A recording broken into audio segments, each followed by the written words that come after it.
됐어요? 예, 시작하겠습니다. 안녕하십니까? 예, 반갑습니다. 지금부터 2023년 제1회 카이스트 스타트업 테크 플라자를 시작을 합니다. 오늘 사회를 맡을 카이스트 창업원 창업지원센터 센터장 전은석입니다. 반갑습니다. 카이스트 스타트업 테크 플라자, 줄여서 KSTP라고 이제 말씀을 드리겠습니다. KSTP는 카이스트 창업원이 주관하는 국내외 기술 창업 관련하여 창업가들과 기술, 기업, 인재와의 교류의 장으로서 2022년도 판교센터 시절에서부터 시작을 하셨습니다. 그때 고생을 많이 하신 박용철 센터장님도 여기 와주셔 계십니다.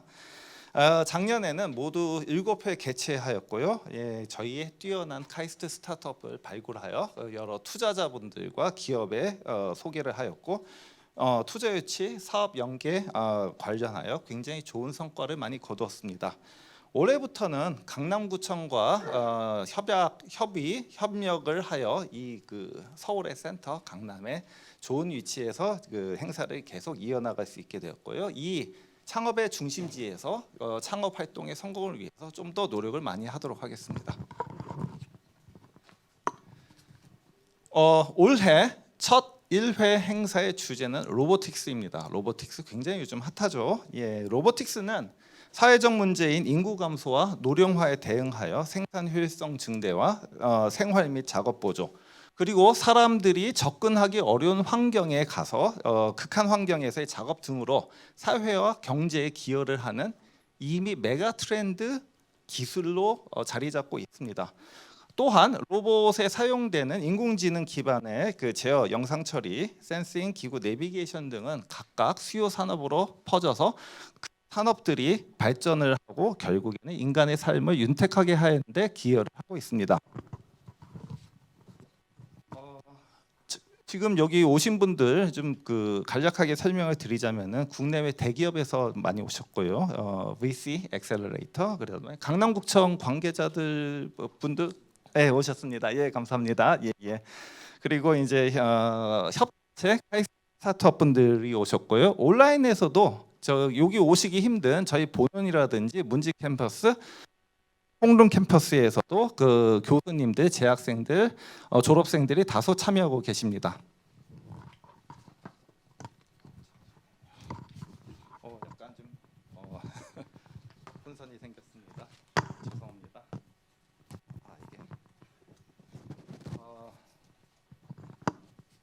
예, 첫 순서는 카이스트 창업원장이신 배현민 교수님을 이 자리에 모시고 지금 좋은 말씀을 듣도록 하겠습니다. 저희 원장님 배현민 교수님은 학내외적으로 굉장히 많이 알려진 성공적인 창업으로 유명하신 연쇄 창업가이십니다. 자, 굉장히 유명하신 교수님이시기도 합니다. 저희 학교 내에서. 자, 원장님 모시겠습니다. 따뜻한 박수로 환영 부탁드리겠습니다.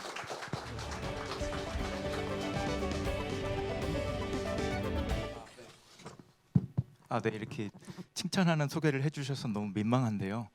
저 뭐 이렇게 성공한 창업가도 아니고 그렇게 유명하지도 않습니다. 그냥 고군분투하고 있고요. 네, 제가 이런 행사에 참여하는 것도 굉장히 익숙지는 않습니다. 제가 이렇게 행사 익숙하지 않아서요.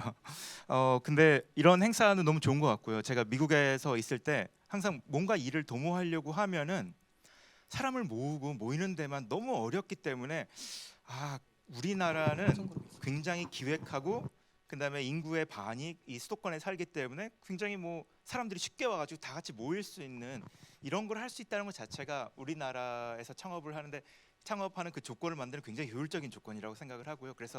그리고 항상 모든 일이 도모될 때는 사람 간의 만남이 항상 시작이다 해가지고 제가 학생들한테도 뭐 하자라고 하면은 학생들이 인터넷부터 하는데 전화를 하라고 그래갖고 얘기를 해서 만나서 그래서 항상 그렇게 사람을 한 몇 명 이렇게 만나다 보면 이렇게 되는구나라고 금방 파악을 한다 해서 그렇게 얘기를 하는데 이렇게 다 같이 모일 수 있는 이런 자리가 만들어질 수 있어서 너무 좋고요. 또 좋은 컨텐츠를 마련해 주시기로 하신 카이스트 교수님들께 너무 감사 말씀드립니다. 그리고 수고해 주신 센터장님 너무 감사드리고요. 또 참여해 주신 여러분들 너무 감사드립니다.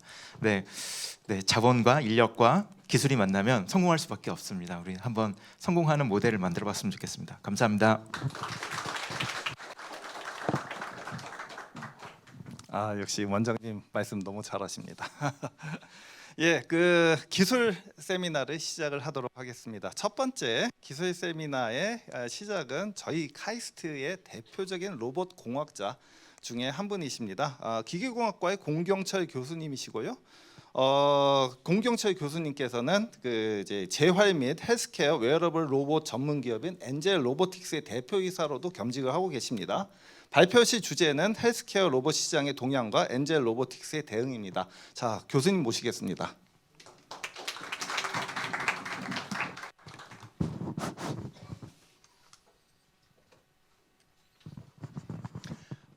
네, 안녕하십니까. 저 카이스트 기계공학과 교수고요. 엔젤 로보틱스 대표이사인 공경철입니다.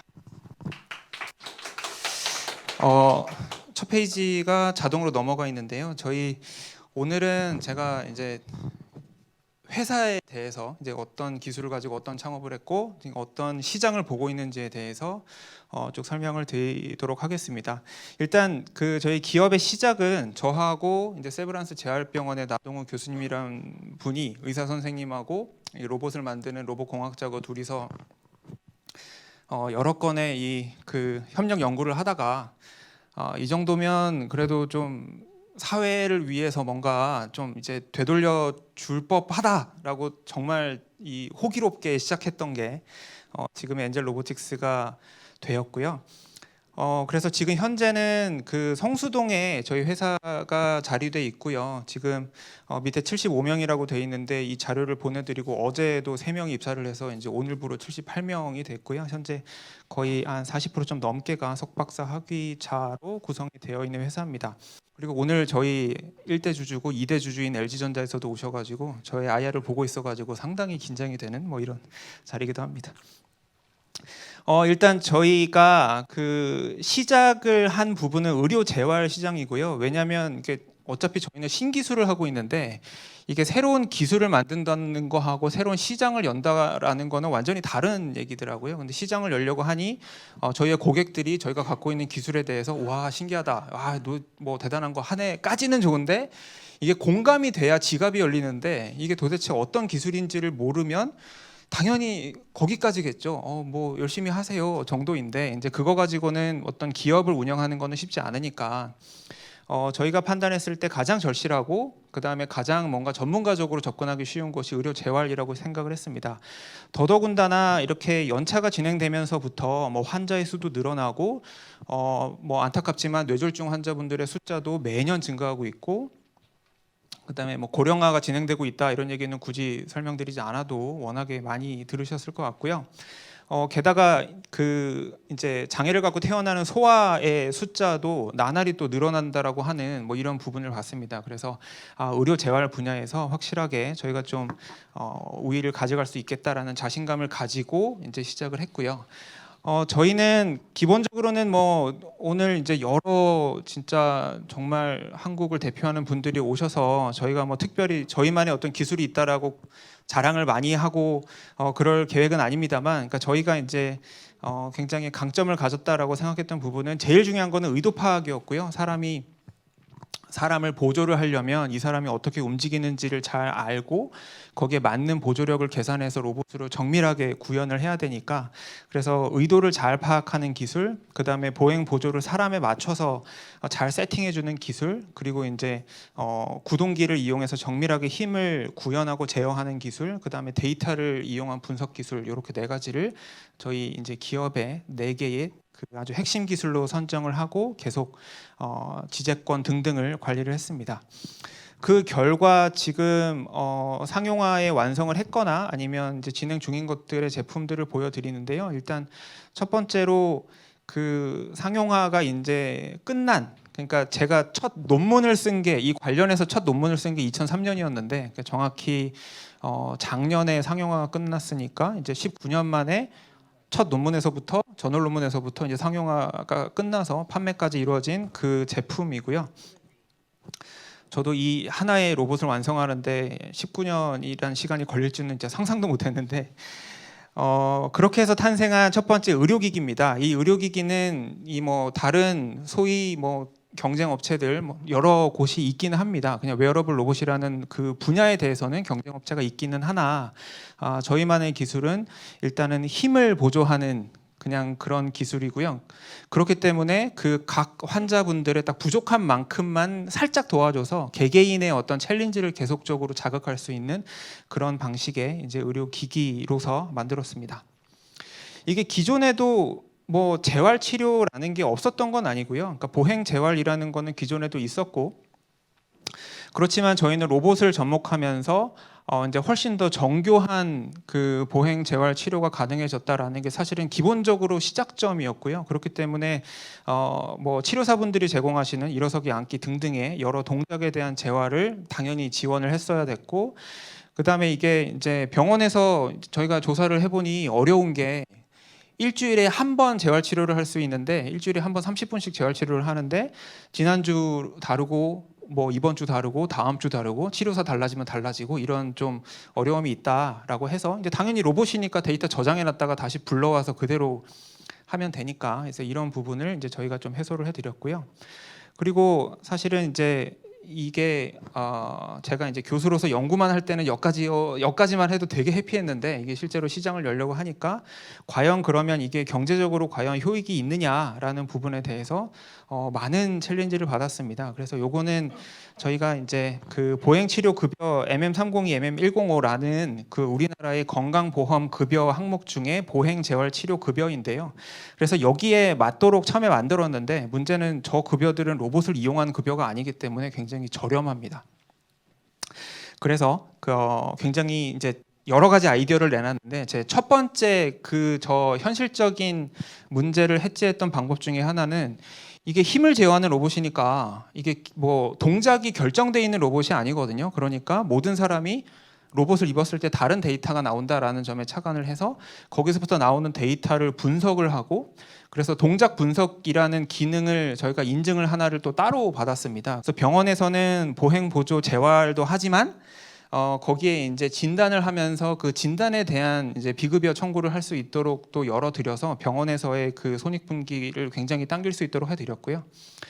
그 이후에는 이제 제가 그 최근 몇 년 동안 이제 이 로봇 하시는 분들이 똘똘 뭉쳐가지고 이 보행 재활 로봇에 대한 의료보험 특별 수가가 필요하다라는 뭐 상당히 여러 이제 그 이슈들이 있었는데요. 그래서 가서 뭐 국회 가서 세미나 한 적도 있고 여러 이제 그런 과정을 거쳐서 이제 바야흐로 작년 12월 16일 날 이제 로봇을 이용한 별도의 의료보험 수가를 만드는 데 성공을 했습니다. 그래서 이제는 사실은 동작 분석이 없더라도 병원에서 그냥 로봇을 이용해서 재활 치료를 하면 훨씬 더 비싼 금액을 받을 수 있는 이런 사업적 인프라까지 마련을 완성을 했고요. 어쨌든 결과 현재 전국에 한 50여 개 기관에 이 웨어러블 로봇이 도입이 돼 있고 이렇게 재활 치료에 웨어러블 로봇이 활용되고 있는 거는 현재 우리나라밖에 없는 뭐 그런 상황이고요. 그래서 50여 개 병원에 되고 이게 이제 최근에는 병원뿐만 아니라 병원에서 로봇을 입고 재활 치료를 하신 분들이 이제 병원에서 재활 치료를 더 이상 못 받게 되시는 시점에는 나와서 이제 동네 복지관 같은 데 가셔가지고 우리 계속 좀 보행할 수 있게 훈련할 수 있게 좀 해달라 뭐 이렇게 많이 이제 좋은 목소리를 내주셔서 지금은 뭐 각종 복지관도 들어가고 있고요. 그다음에 최근에는 재활과는 뭐 관련이 있는 듯 없는 요양병원에도 이제 몇 군데씩 이제 도입이 되고 있습니다. 그래서 보시면 그 복지관 같은 데는 주로 재활 치료 환경이 아니고요. 이렇게 로봇 입고 밖에 산책 한번 해보고 싶다 뭐 이런 노인분들도 계시고요. 아니면 요양원 안에서 저렇게 약간 재활 치료 같은 저런 훈련을 하고 계시는 분들도 계십니다.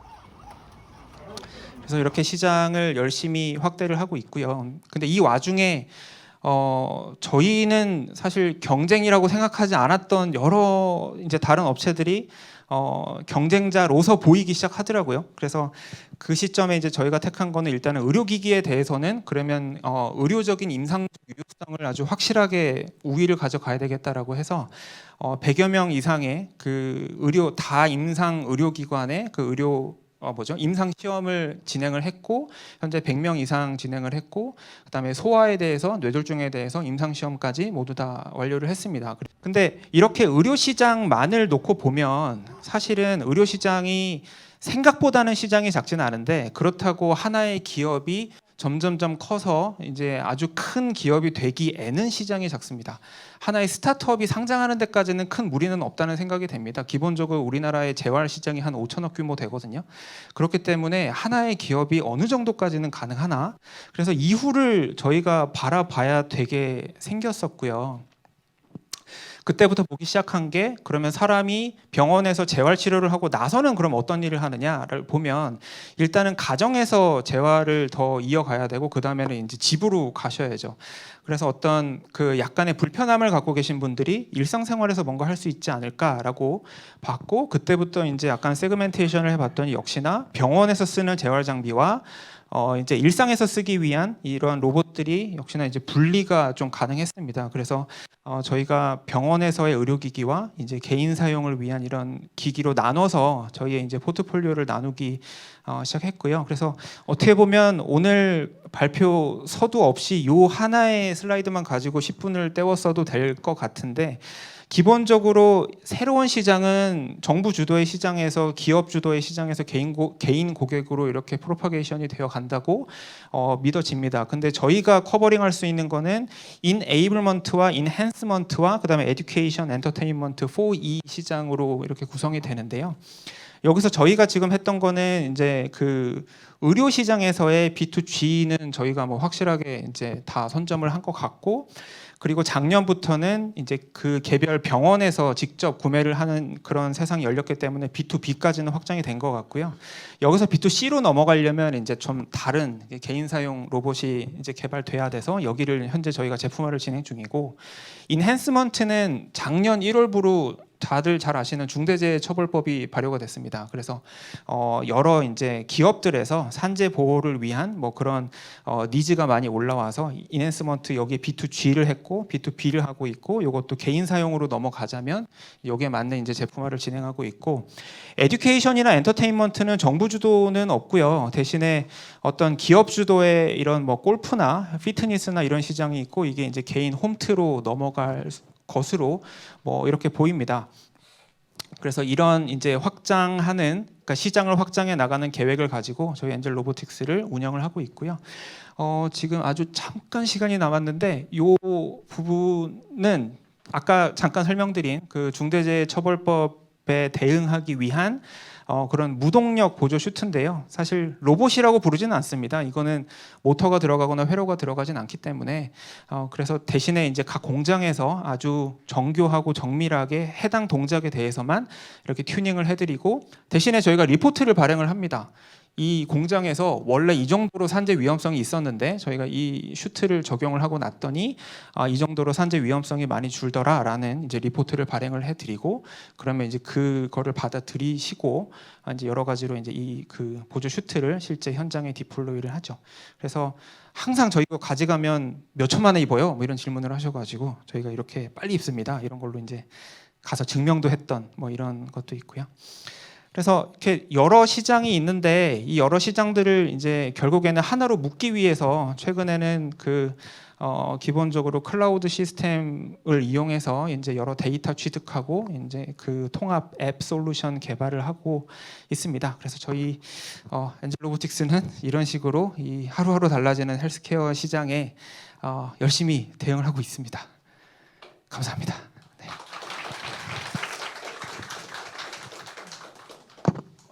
교수님 감사합니다. 예, 그 발표 감사드리고요. 질문 있으신 분들 손 들어서 질문해 주시고요. 온라인에서도 질문이 있으신 분들은 채팅창으로 그 질문을 입력해 주시면은 예 전달해 드리겠습니다. 그 B2G, B2B, B2C의 인사이트가 상당히 좀 좋았습니다. 예, 그런 기술 창업에 있어서 그런 이제 B2 프로퍼게이션, 세그멘테이션 개념을 이러한 그 의료 헬스케어 로봇 말고도 뭐 또 다른 좀 제안할 만한 생각하실 만한 그런 어플리케이션 좀 있을까요?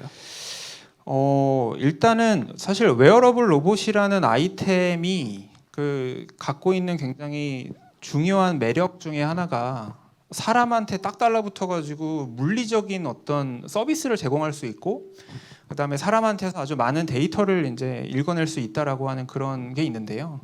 근데 그렇기 때문에 사실 저희는 원래 태생적으로 의사하고 공학자하고 창업을 했기 때문에 헬스케어 쪽으로 이렇게 자연스럽게 가기는 하는데 이제 사람한테 붙어서 뭔가 힘을 가하거나 데이터를 취득하는 어떤 어플리케이션, 뭐 예를 들면 뭐 게임이나 뭐 AR, VR과 연동된 게임이나 뭐 이런 식으로도 확장은 충분히 가능할 거라는 생각은 들고요. 뭐 그걸 위해서 만약에 저희한테 어떤 새로운 파트너가 이제 뭐 접촉을 하신다거나 아니면 저희 기술을 필요로 하시다 그러면 저희는 뭐 다 열려 있고요. 저희가 할 줄 아는 게 사실은 이제 병원과 뭐 학교와 이런 데 기반으로 한 이런 사업이기 때문에 아마 이렇게 프로파게이션이 되어가지 않나 뭐 이런 생각은 듭니다. 네. 온라인 질문입니다. 네, 엔젤 로보틱스가 지금 시리즈 B까지 투자 받으신 것으로 보이는데 상장 계획이 있으신지? 굉장히 흑심 있는 질문이신 것 같은데요. 네, 현재 네, 주관사 선정은 이미 예전에 했고요. 올해 이제 4월 말경에 기술사업 계획서를 제출을 할 계획입니다. 그래서 예비 기평은 작년 말에 끝냈고요. 그거는 성적이 잘 나왔고, 그래서 아마 지금 일정대로 그냥 무탈하게 진행이 된다면 뭐 올해 안에 상장 을 목표로 하고 있는데 뭐 사실 그거는 저희만 잘한다고 되는 건 아니라서 뭐 어쨌든 그런 목표를 가지고 열심히 하고 있습니다. 네. 네. 예, 창업보육센터장 윤동성입니다. 작년에 그 오픈벤처의 프로그램 할 때 저희 그 메딕 헬스케어 쪽 그 기업을 교수님께 도와주셔가지고 굉장히 큰 도움을 받았다고 했었는데 그러한 그 초기 창업자들 헬스케어 쪽으로 가는 초기 창업자들에 대해서 그 어떤 그 이런 식으로 하면 훨씬 더 그 비즈니스적으로 접근할 수 있고 도움이 되겠다는 말씀 좀 한번 해주십시오.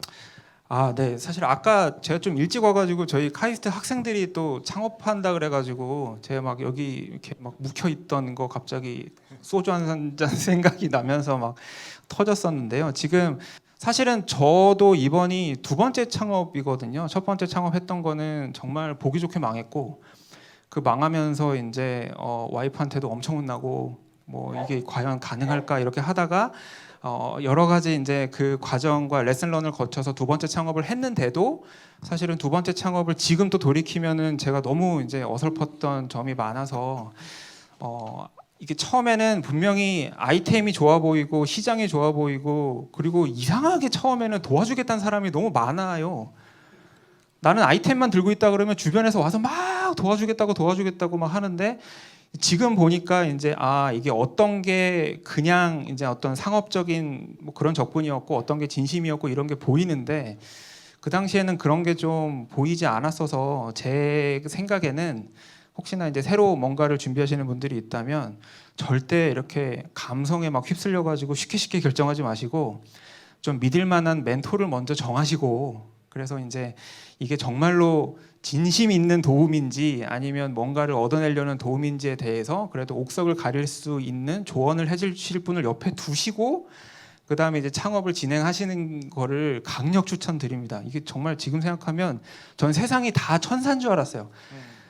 모두 다 도와주신다 그래가지고 다 천사인 줄 알았는데 지금 보면 그게 절대 아니더라고요. 그래서 꼭 그런 진짜 진심 어린 멘토를 먼저 찾으시기를 네, 강력히 추천드립니다.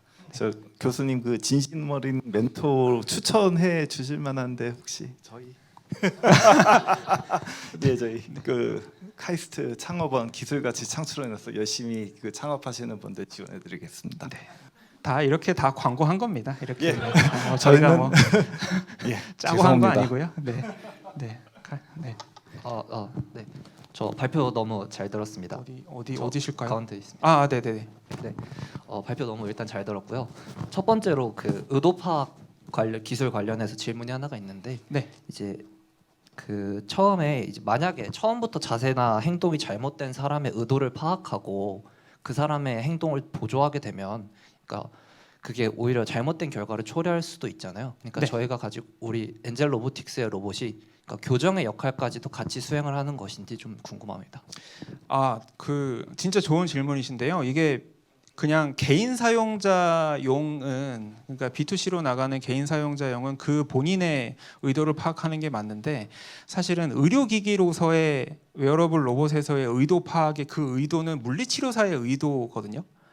그러니까 그 개인이 어떻게 하려고 하는 것도 중요하긴 한데 치료사의 피드백이 워낙에 중요해서 그 치료사가 이제 이 시점에는 다리를 올렸으면 좋겠다라는 것들이 이제 그래서 처음에는 뒤에 버튼을 뒀습니다. 처음부터 그 치료사의 그 의견이 다 학습되는 거는 어려워서 처음에는 이제 버튼을 이용해서 치료사가 강제로 이런 시기에는 걸어야 된다 이런 거를 이제 주게끔 만들었고요.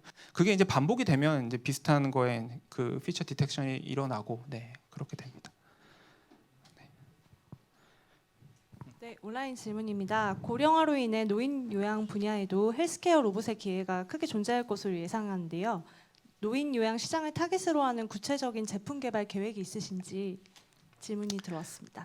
네. 그 사실 제가 계속 고민하고 있는 부분 중에 하나인데 과연 노인이 누굴까에 대한 것도 답이 쉽지는 않더라고요. 사실 노인이라고 하면 어떤 분은 정말 그 진짜 그냥 누워만 계시는 그런 환자분들을 떠올리시는 분도 있고 근데 요즘 웬만큼 뭐 60대 70대 이상 분들 여전히 뭐 산악 활동도 하시고 뭐 골프도 많이 치시고 뭐 이런 분들한테 가서 장애 있으시죠? 이러면 또 굉장히 싫어하실 분들도 많아서 그래서 지금은 그냥 그 고령화라는 키워드가 저희 하나의 새로운 시장으로 세그멘테이션을 저도 처음에 하려고 노력을 했었는데 아까 보여드렸던 모든 그 개별 세그먼트의 진입을 고령 대상으로 하는 거고요.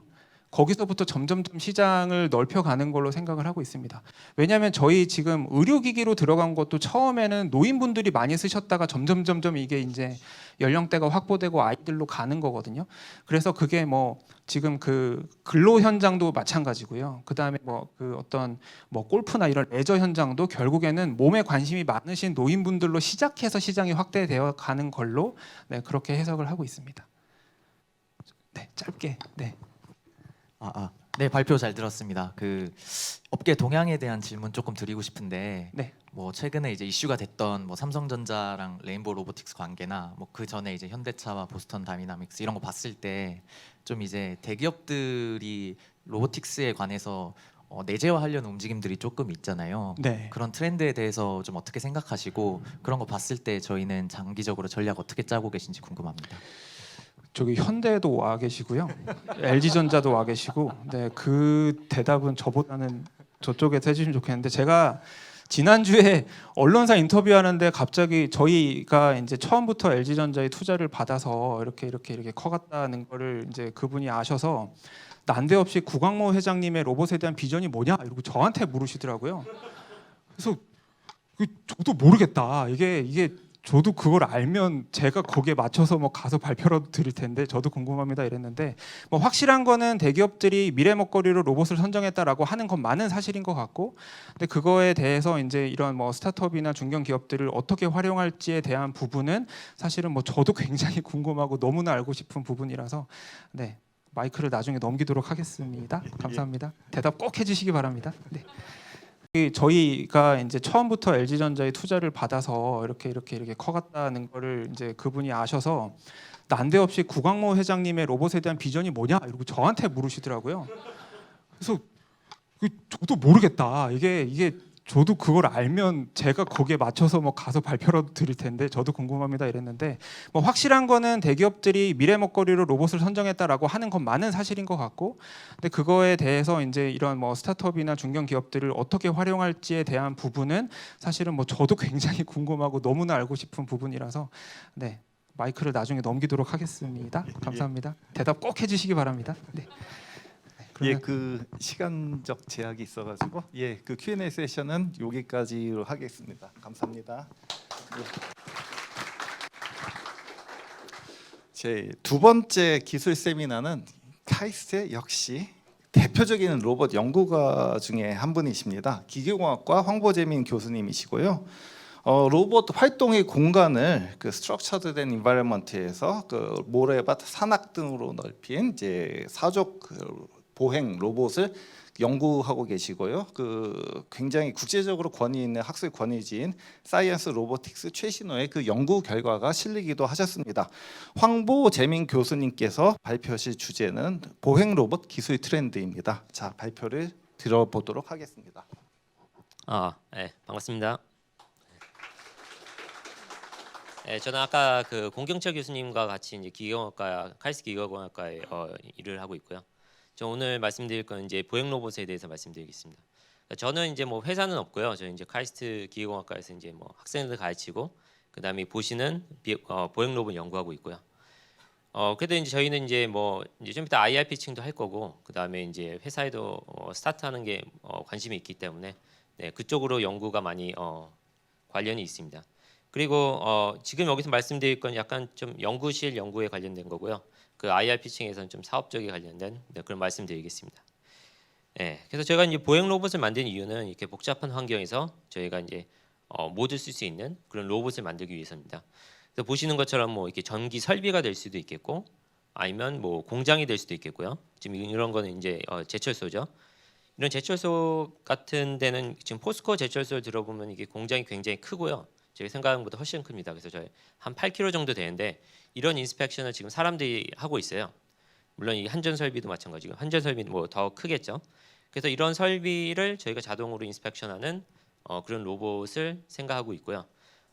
지금은 사람이 이제 이렇게 위험한 곳에 사람이 항상 2명이서 짝을 이뤄서 저희가 그 인스펙션을 하고 있고요. 2명 짝이 이뤄서 하는 거는 당연히 한 명이 쓰러졌을 때 거기 다른 사람이 뭐 전화를 하거나 그 사람을 뭐 인공호흡을 하거나 그렇게 할 수 있어야겠죠.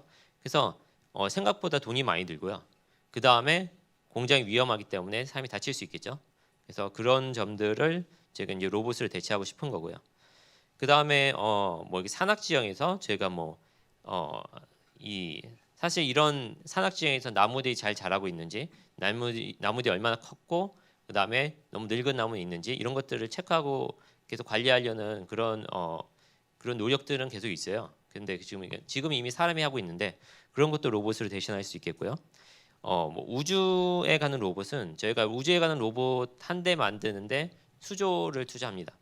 그래서 그게 되게 작은 마켓이처럼 보일 수 있어도 실제는 굉장히 큰 마켓이고요. 그다음 뭐 빌딩이 무너졌거나 아니면 군대에서 짐을 나르거나 이런 다양한 용도로 보행 로봇을 쓸 수 있겠죠. 그래서 다양한 종류의 이동 로봇이 있는데요. 각각의 장단점이 있고요. 여기 좀 말씀드리고 싶은 거는 뭐 드론 같은 경우는 장점이 꽤 많습니다. 저희가 빨리 갈 수도 있고 그 다음에 다양한 환경에 갈 수 있고요. 당연히 땅이 어떻게 됐든 상관이 없죠. 그냥 가면 되기 때문에. 그런데 배터리가 웬만큼 작은 로봇은 그냥 20분 정도 간다고 생각하시면 돼요.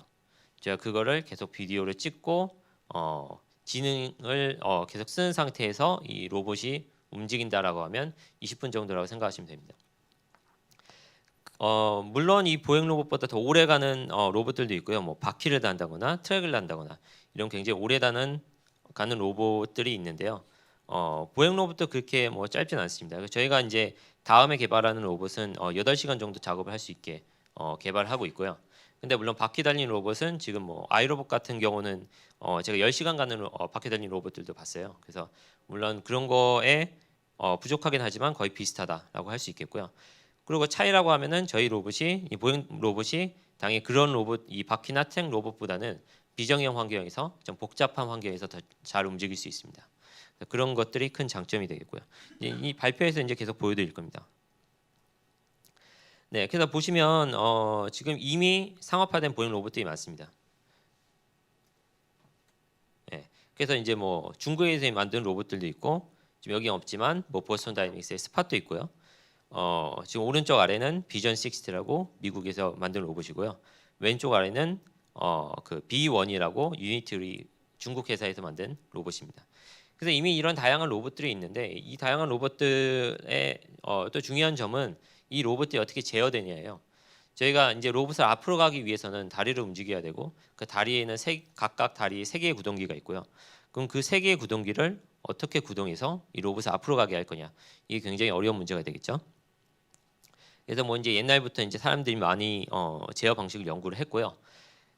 그래서 지금 여기서 말씀드리고 싶은 거는 이 왼쪽에 있는 이 4개의 방법들은 저희가 모델을 써서 제어하는 방법들이고요. 그 모델은 모델 써서 제어하는 방법들의 단점이 있습니다. 우선 모델이 굉장히 복잡해지고요. 이 보행 로봇을 생각해 보시면 굉장히 많은 그 바디들이 달려 있죠. 그럼 그 바디들이 조인트를 엮이는 그 동력학 그게 굉장히 계산하기가 쉽지는 않습니다. 물론 계산할 수 있다라고 해도 계산 양이 많고요. 저희 컴퓨터에서 많이 돌아가야 되는 거죠. 그런 모델을 가지고 최적화해서 제어한다. 그게 이제 기존 방법들인데 굉장히 계산량이 많이 들어가고요. 그래서 저 요즘 이제 트렌드는 다 이제 강화학습, 인공지능을 써서 로봇을 제어하는 게 트렌드고요. 제가 이제 박사 때부터 이쪽을 연구하면서 이 보행 로봇을 어떻게 달리게 할 건지, 지능을 써서 달리게 할 건지 이쪽을 연구해봤습니다. 그래서 보시는 것이 제가 이제 개발한 시뮬레이터고요. 결국 강학습으로 로봇을 움직이게 하려면 인공지능은 항상 데이터가 필요하죠. 그래서 이 데이터를 어떻게 얻냐? 저희는 이 시뮬레이션을 통해서 얻습니다. 그래서 전 박사 때부터 이 데이터를 많이 얻기 위해서 빠른 시뮬레이터를 만드는 연구를 해왔고요. 그래서 그게 이제 제품화된 게 이 라이심이라는 시뮬레이터입니다. 그래서 이거는 뭐 따로 법인이 있고요. 저희가 뭐 아주 적극적으로 하지 않지만 또 많은 분들이 써주시고 있습니다. 이게 뭐 로봇을 시뮬레이션 한다든지 이건 뉴턴스 크레이들이라고 뭐 많이 보셨던 시스템인데요. 이런 시뮬레이터들이 아직은 그래도 연구로 많이 쓰이고 있습니다. 그래서 보시면 이제 이 시뮬레이터를 써서 나온 논문들인데요. 물론 뭐 회사 뭐 페이스북도 보이고 뭐 여기 뭐 네이버 랩스도 보이고요. 뭐 그런 회사들도 많이 있고 뭐 중국에서도 많이 사고 뭐 유럽에서도 많이 사고 사실 연구소 이런 곳에서도 많이 삽니다. 정부 출연 연구소 이런 곳들에서 많이 사고요. 네, 그래서 근데 여기서는 이제 논문 나온 것들 좀 리스트업 해봤습니다. 그래서 이제 이런 시뮬레이터를 가지고 저희가 이제 학습을 할 수 있고요. 그래서 보시는 것처럼 저희가 이런 로봇을 시뮬레이션에서 데이터를 얻어서 한 1분도 안 되는 시간에 이렇게 앞으로 달리게 할 수 있습니다.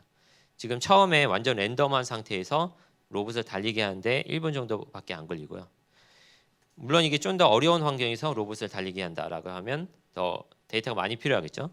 그래서 지금 보시는 것처럼 뭐 계단 같은 형태의 지형이라든지 아니면 뭐 계속 가보면 계속 랜덤한 지형이 나옵니다. 여기서 이제 이게 패스트포워드가 안 되는데, 네, 하여튼 보시는 것처럼 굉장히 랜덤한 환경에서 제가 시뮬레이션을 많이 하고요. 시뮬레이션이 돼서 학습이 됐다라고 하면은 그 학습된 네트워크를 실제 로봇에 옮기기만 하면 됩니다. 그래서 지금 이 로봇에는 그냥 제어기 하나가 달려 있는 거고요. 인공신경만 하나가 달려 있는 거죠. 그래서 예전에는 저희가 이런 시스템을 학습하게 저희가 움직이고 싶어 했다라고 하면 정말 몇 년이 걸렸어요.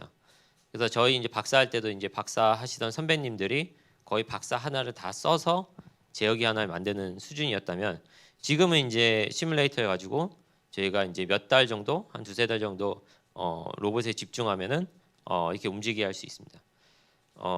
제가 두세 달이라고 말씀드리긴 했는데 저희가 이제 또 다른 과제로 하는 로봇은 전 사실 뭐 일주일이면 해서 끝내기 때문에 이게 익숙해지면 굉장히 빠른 시간에 저희가 학습할 수 있습니다. 네, 그래서 이제 뭐 아까 보여드렸던 거는 이게 비디오가 끊겼네요. 죄송합니다. 이게 네, 그러면 이 아까 이렇게 언덕이 올라가는 것도 가능하고요. 네, 이게 잠시만요.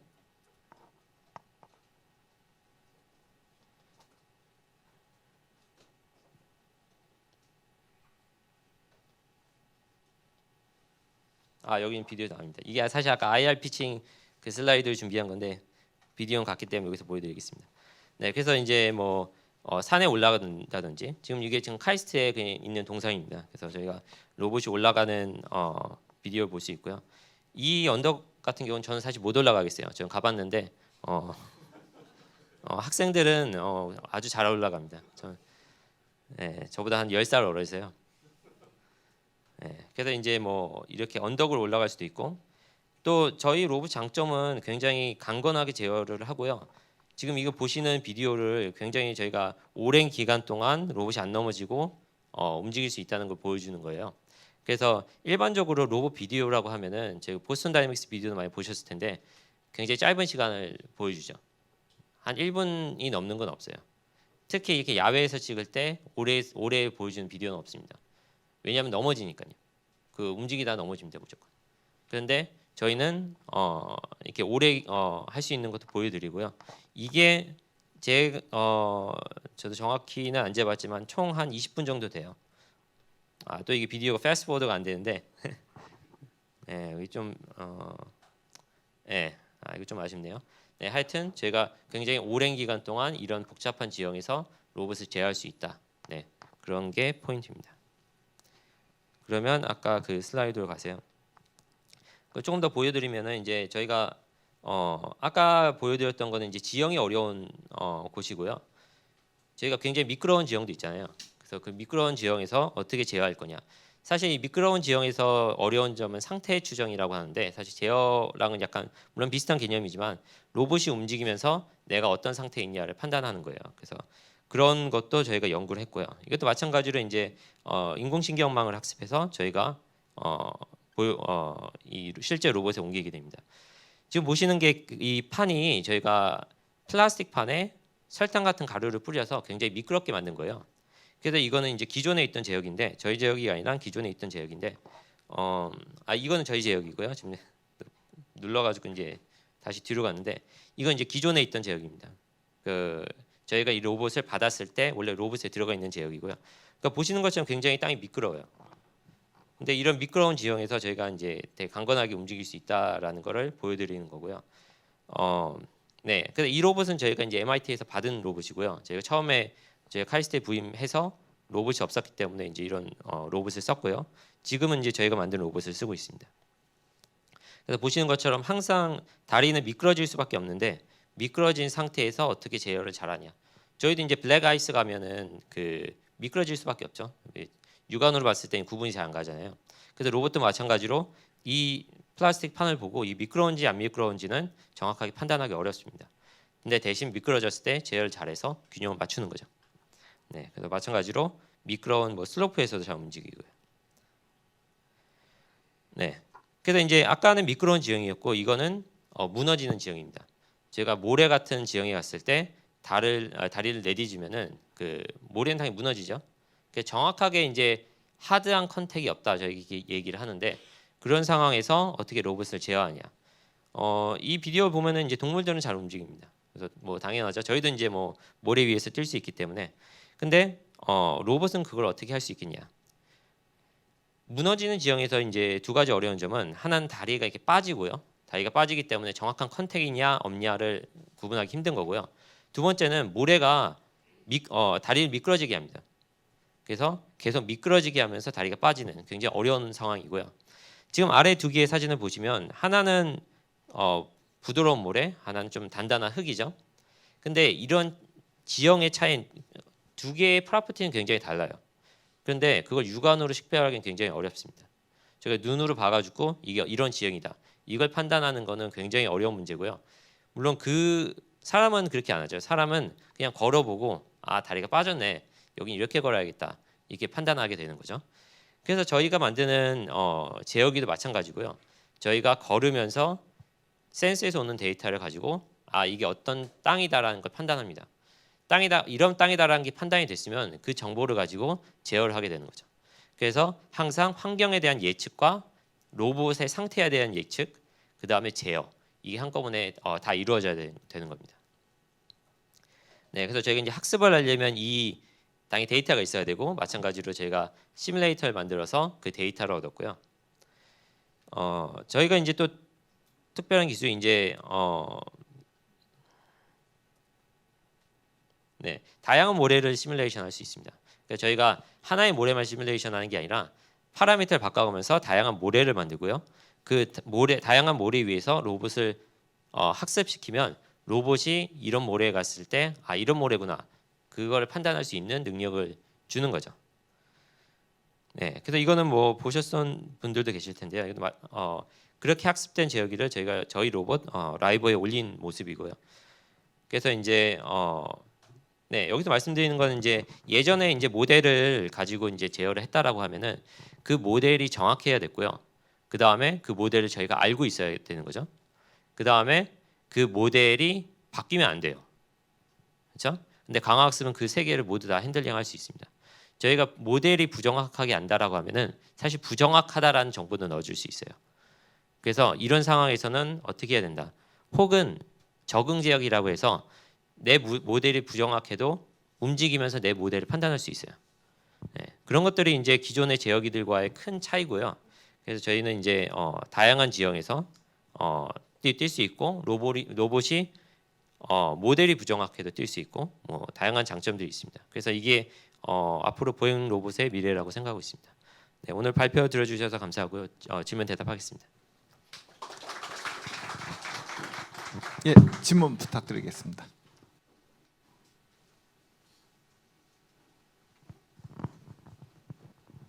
네, 발표 잘 들었습니다.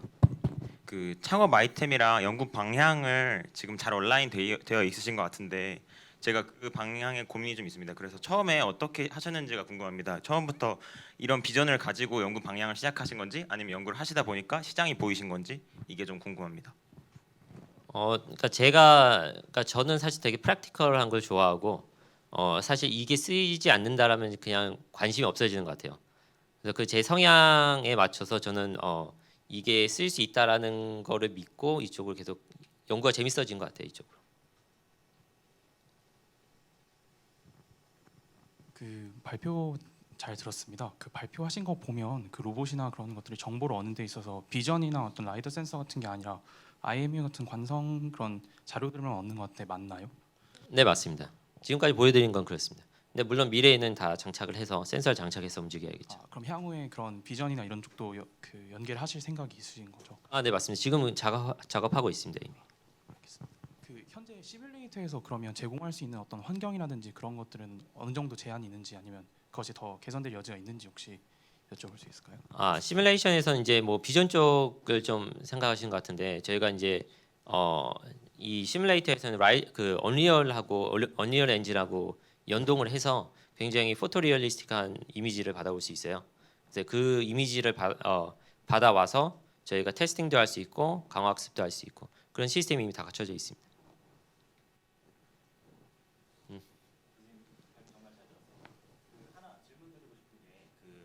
목표로 하시는 시장이 이제 그 인스펙션 쪽을 보고 계시잖아요. 그럼 인스펙션 쪽에서는 사실 웨이포인트를 뭐 지정해서 어떻게 내비게이션을 잘 하는지 이런 게 되게 중요할 것 같은데 오늘 보여주신 기술들은 대부분 그 현재 넘어지지 않게 하는 로코모션 쪽에 특화된 거를 보여주신 것 같아서 앞으로 이제 그 내비게이션 측면에서 어떤 식으로 연구를 진행하실 것인지 조금 힌트를 주시면 감사할 것 같습니다. 네, 이게 사실 나중에 이제 IR 스피치 할 때 나오는 내용인데요. 저희가 그 사실 이 맵을 보고 이미 이 비전 가지고 매핑하는 기술들은 좀 흔히 있고요. 그 맵에서 저희가 결국 유저가 움직이면서 여기가 웨이포인트다 이렇게 찍고 그러면 그 맵에서 그 렐러티브한 포즈를 찾아서 내가 여기서 멈춰야 되는구나 이거를 그냥 녹화할 수 있습니다. 그래서 로봇이 쭉 움직이면서 넌 여기 멈춰야 되고 또 여기 멈춰야 되고 조정기를 조정하면서요. 그 다음에 이미 맵 정보도 있기 때문에 그걸 리플레이 하면은 로봇이 뭐 하루에 2번씩 왔다 갔다 한다거나 이거 할 수 있겠죠. 근데 그 기술은 사실 어려운 건 아니고요. 사람이 정확하게 이 길을 가야 된다는 걸 알려주기 때문에 내비게이션 문제도 거의 너무 쉽고요. 그 길을 가면서 사람이 지나갈 때 obstacle avoidance, 뭐 장애물 피하는 그 정도만 해주면 됩니다. 로봇을 시뮬레이션에서 학습하게 되면 심2 리얼 과정에서 생기는 갭을 어떻게 보정하시는지 궁금하다고 합니다. 네, 좋은 질문인데요. 지금 가장 중요한 건 사실 그냥 로봇을 잘 만드는 겁니다. 그래서 이 심2 리얼 갭은 어쩔 수 없이 뭐 생길 수밖에 없는데 그 하드웨어를 잘 만들면은 그 갭이 굉장히 줄어들거든요. 그래서 저 이제 ETH에서 할 때는 저희가 이제 로봇을 그러니까 제가 만든 건 아니기 때문에 물론 저도 개발에 참여했지만 그 로봇을 전체적으로 어떻게 디자인할지는 저희 지도 교수님이 정하셨고 그래서 꽤 문제가 많았습니다. 그래서 물론 저희 지도 교수님 욕하는 것 같아서 그런데 그다음 물론 저희 지도 교수님이 이런 심2 리얼을 하려고 하신 분이 아니기 때문에 이제 그렇게 만드신 거고 그러니까 제가 쓰기에는 이제 문제가 많았던 건데 그래서 저가 이제 교수가 돼서는 이제 저는 이제 어떻게 하면 심2 리얼이 잘 되는지 그 하드웨어를 어떻게 디자인해야 되는지 이미 알고 있었기 때문에 그래서 이제 라이브라는 로봇을 만든 거고요. 네. 그래서 저희 지금 심2 리얼 하는 데는 뭐 크게 문제는 없습니다. 예, 그 시간상으로 그 질문 Q&A 세션 여기서 마치도록 하겠습니다. 예, 교수님 감사합니다. 예, 그 사업 세션으로 넘어가기 전에 제가 그러니까 여러분들 이따가 이제 이제 서로 소개하는 시간 있잖아요. 저희 카이스트의 그 창업에 관련된 이제 주요 이제 원장님들이 나오셨습니다. 그래서 저 주요 그 참여 부서 저희 창업원에서도 나오셨고요. 그다음에 기술가치 창출원의 최성률 원장님도 나오셨고요.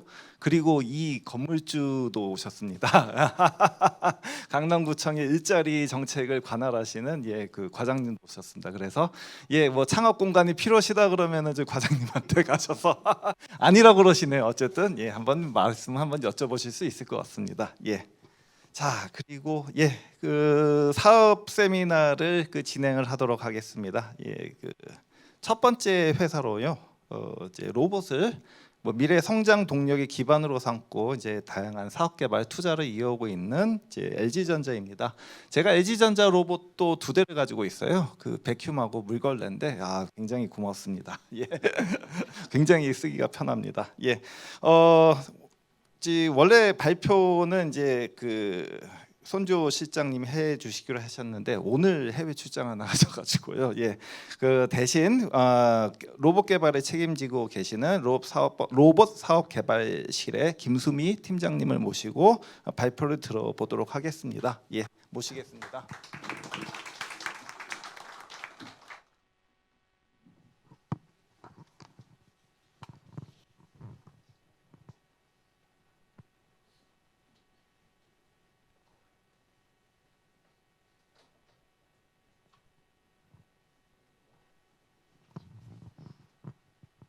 네, 반갑습니다. LG전자 로봇 사업 전략팀 김수미입니다. 이렇게 좋은 자리 초대해 주셔서 감사드립니다. 오늘 이렇게 소개해 드리는 거 여러분에게 좀 유용하고 저도 이제 이따가 네트워킹하고 그러면 서로 좀 좋은 정보와 좀 이렇게 인간관계로 이렇게 좀 많이 이어갔으면 좋겠습니다. LG전자 지금 현재 서비스 로봇 저희가 사업 어떻게 하고 있는지 간략하게 좀 소개를 드리겠습니다. LG전자의 로봇 사업 이력을 좀 보면은 저희 1983년도 금성사 있을 때부터 저희가 로봇 개발을 좀 했습니다. 그때 이제 84년도에는 교육용으로 로봇 팔을 이제 좀 개발을 했고 86년도부터는 저희가 산업용 로봇 개발을 시작을 했습니다.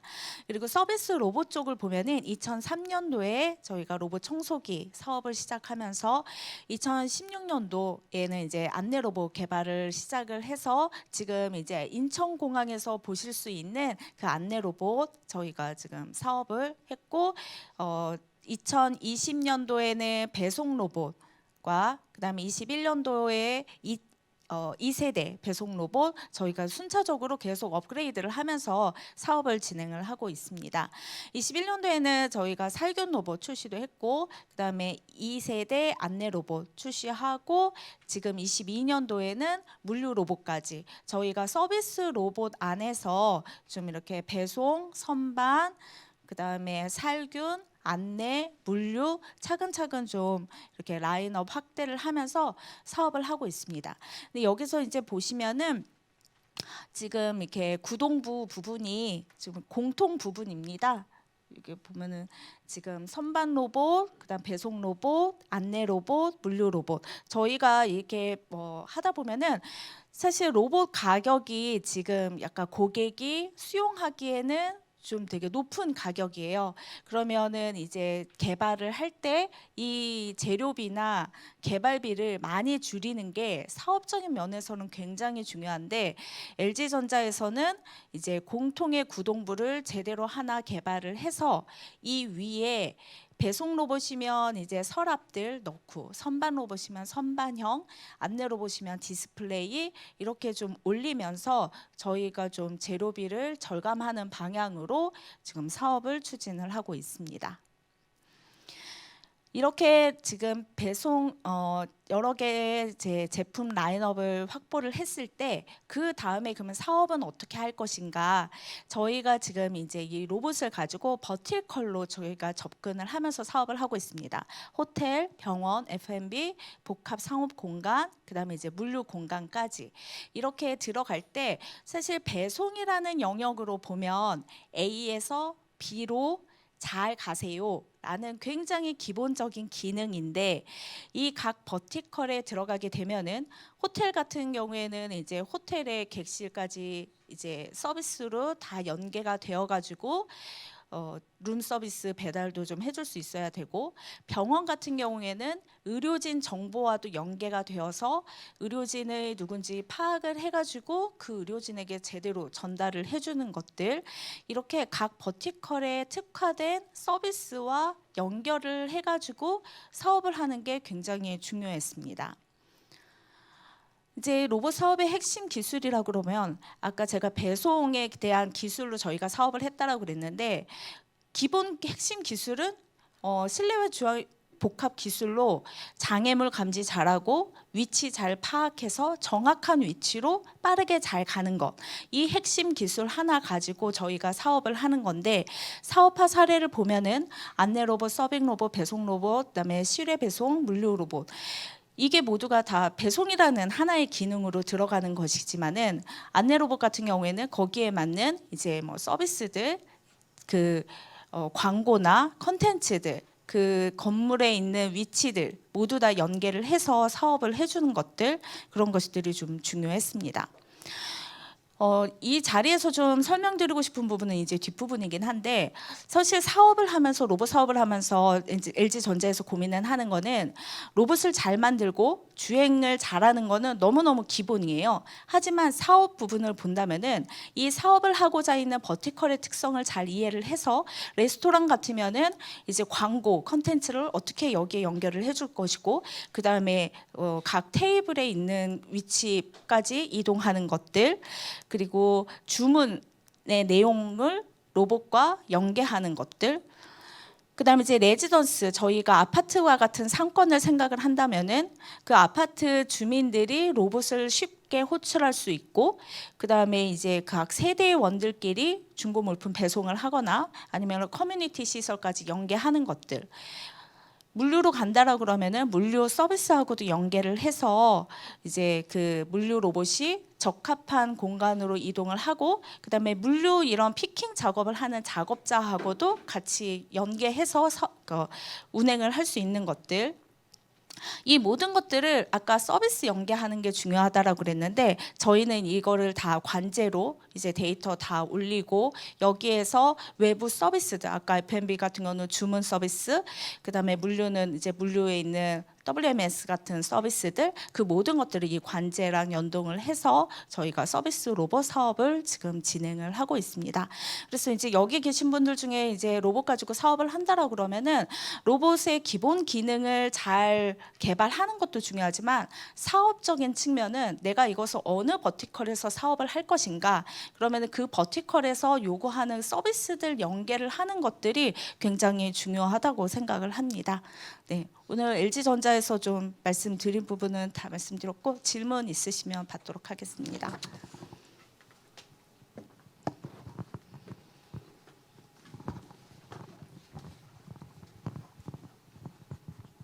네, 강의 정말 잘 네. 들었습니다. 그 하나 여쭤보고 싶은 게, 그 각자 사업에 들어가고 싶은 시장의 니즈를 파악하는 게 되게 중요하다고 네. 하셨잖아요.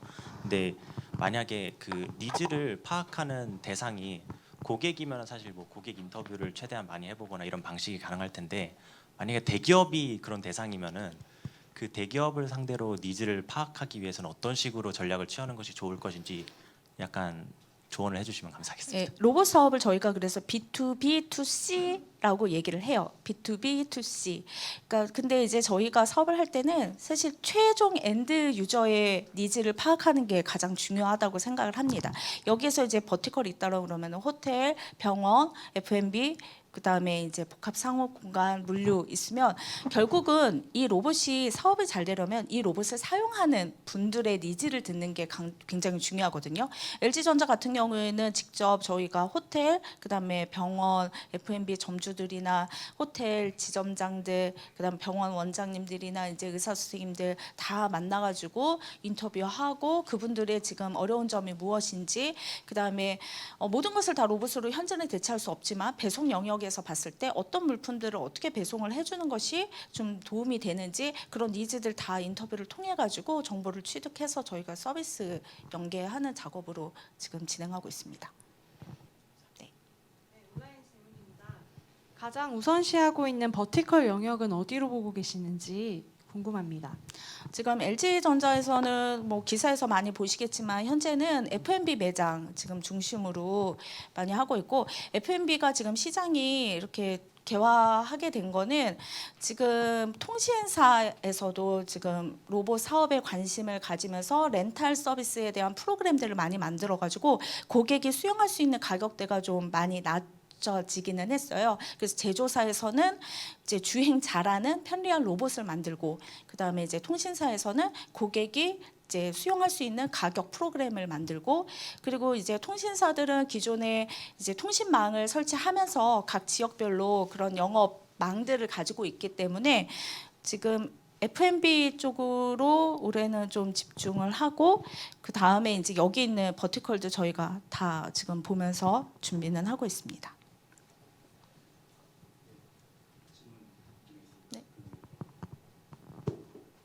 네. 그 서비스 로봇 같은 경우에 국내 스타트업 기업을 포함한 다양한 대기업이라든지 혹은 중국 회사들이 서비스 로봇을 많이 개발하고 판매를 하고 있는 걸로 알고 있는데, LG전자에서 만드는 서비스 로봇이 갖고 있는 뭐 특별한 뭐 차별점이라든지 뭐 그런 것들이 궁금합니다. 지금 중국 로봇들 아까 이제 배송이라는 영역을 본다라고 그러면은 안전하게 잘 주행하는 것들은 기본적인 것들은 다 갖추었다고 생각을 해요. 근데 이제 LG전자 같은 경우는 F&B만 보면은 물건을 올렸을 때 특히 한국 시장은 국물 요리들이 많잖아요. 근데 이제 중국 로봇들을 저희가 테스트를 하고 실제 이제 고객 점주분들이 이렇게 좀 피드백을 받아보면은 국물이 많이 이제 넘치는 거죠. 그래서 이제 국물이 없는 것들 그런 매장 위주로 들어가는데, LG전자 같은 경우에는 그 구동부 같은 좀 안전성 쪽으로 좀 신경을 많이 써가지고 저희가 테스트를 했을 때 맥주 이렇게 있으면 거의 가득 채우고 이동을 하고 뭐 쫄대 같은 거 넘어져도 넘치지 않을 정도로 저희가 좀 속도 가감속 이런 알고리즘 다 반영을 해서 실제 F&B 쪽에서는 주행 안정성 쪽으로 좀 집중을 했습니다. 그리고 이제 또 하나 서비스 연동 그런 거는 당연하게 좀 보고 있고요. 예, 답변 감사합니다. 예, 그 시간상 여기서 좀 멈추고요. 아까 그 질문 있으신 분들은 네트워킹 시간 때 그 질문해 주시면 감사하겠습니다. 다음 발표해 주실 분은 현대자동차 로보틱스 랩입니다. 예, 그 현대자동차는 다 아시다시피 원래 기술력이 탄탄한 그 자동화 기술을 가지고 있었는데요. 보스턴 다이나믹스를 인수를 했죠. 그래서 기술과 시장 접근성에서 또 한 번 퀀텀 점프를 이룬 그런 기업입니다. 이를 바탕으로 이제 현대자동차는 로봇 기반의 라이프스타일 혁신을 주도하고 계시고요. 예, 발표해 주실 분은 로보틱스 랩을 이끌고 있는 최리군 팀장님이십니다. 예, 발표를 부탁드리도록 하겠습니다.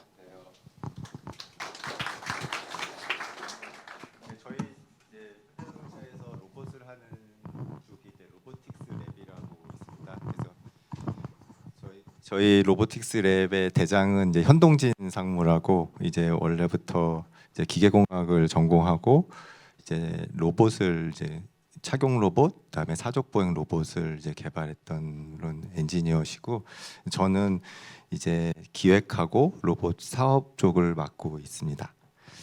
네, 발표하게 됐습니다. 저는 좀 장표가 한 10장쯤 되는데, 그래서 오늘 주로 질문은 나중에 네트워킹 시간에 많이 받으면 될 것 같고, 오늘은 좀 제가 발표한 거를 충분하게 잘 전달하는 게 좋을 것 같아서 한번 그렇게 해보겠습니다.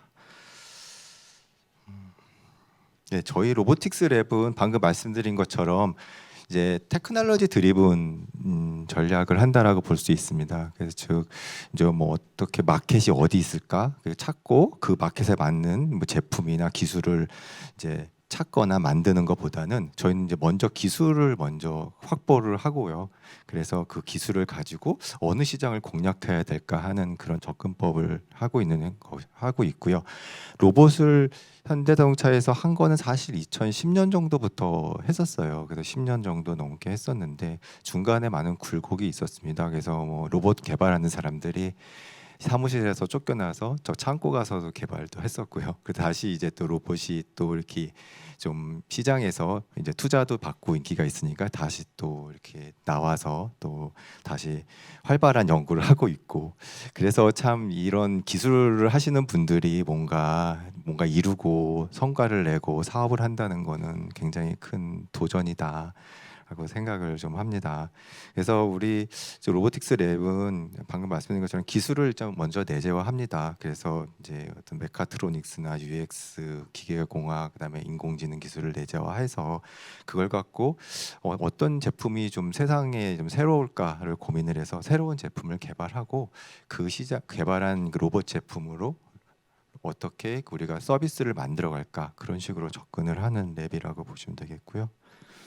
저희가 그런 차원에서 좀 엔지니어들이 저희가 만들었던 게 사족 보행 그 기술을 가지고 휠에다 적용할 수 없을까라는 거를 좀 고민을 했습니다. 그래서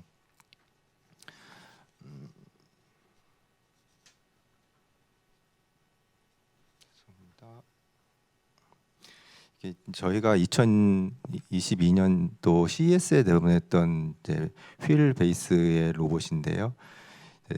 좀 그러니까 그 이 각각의 하나의 휠에 관절이 3개가 달려 있습니다. 그래서 저렇게 높낮이도 조절이 되고, 그다음에 저 바퀴를 가지고 걸을 수도 있습니다. 그런 기능을 이제 다양한 기능을 하는 걸 저희가 만들었고요. 저 로봇을 그러면 뭐 어떻게 할 거야라고, 뭐 어디다 쓸 거야라는 것들에 대한 질문들이 있는데,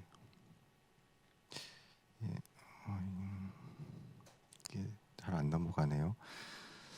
예, 저희가 저 로봇에다 방금 보신 것처럼 이렇게 모니터를 달면 안내 로봇이 되고, 저희의 요람을 달면은 이제 유모차가 되고, 저희의 택배 배달할 수 있는 걸 달면 택배가 되고, 저희가 그 휠 베이스의 장점은 아시는 것처럼 이제 그런 사족 보행보다, 저희가 보스턴 다이내믹스를 인수했지만 사족 보행보다는 에너지 효율이 좋기 때문에 좀 더 많은 운영 시간을 가질 수 있고, 그런 시간을 많이 가질 수 있는 그런 서비스 분야를 좀 계속 찾고 있고, 그런 데 쓰일 수 있는 이제 모바일 플랫폼, 즉 이제 고객들이 자기들한테 맞는 서비스를 저 위에 얹어서 할 수 있는 그런 제품으로, 모바일 플랫폼 제품으로 저희가 판매를 할 것을 저희가 지금 준비를 하고 있고요.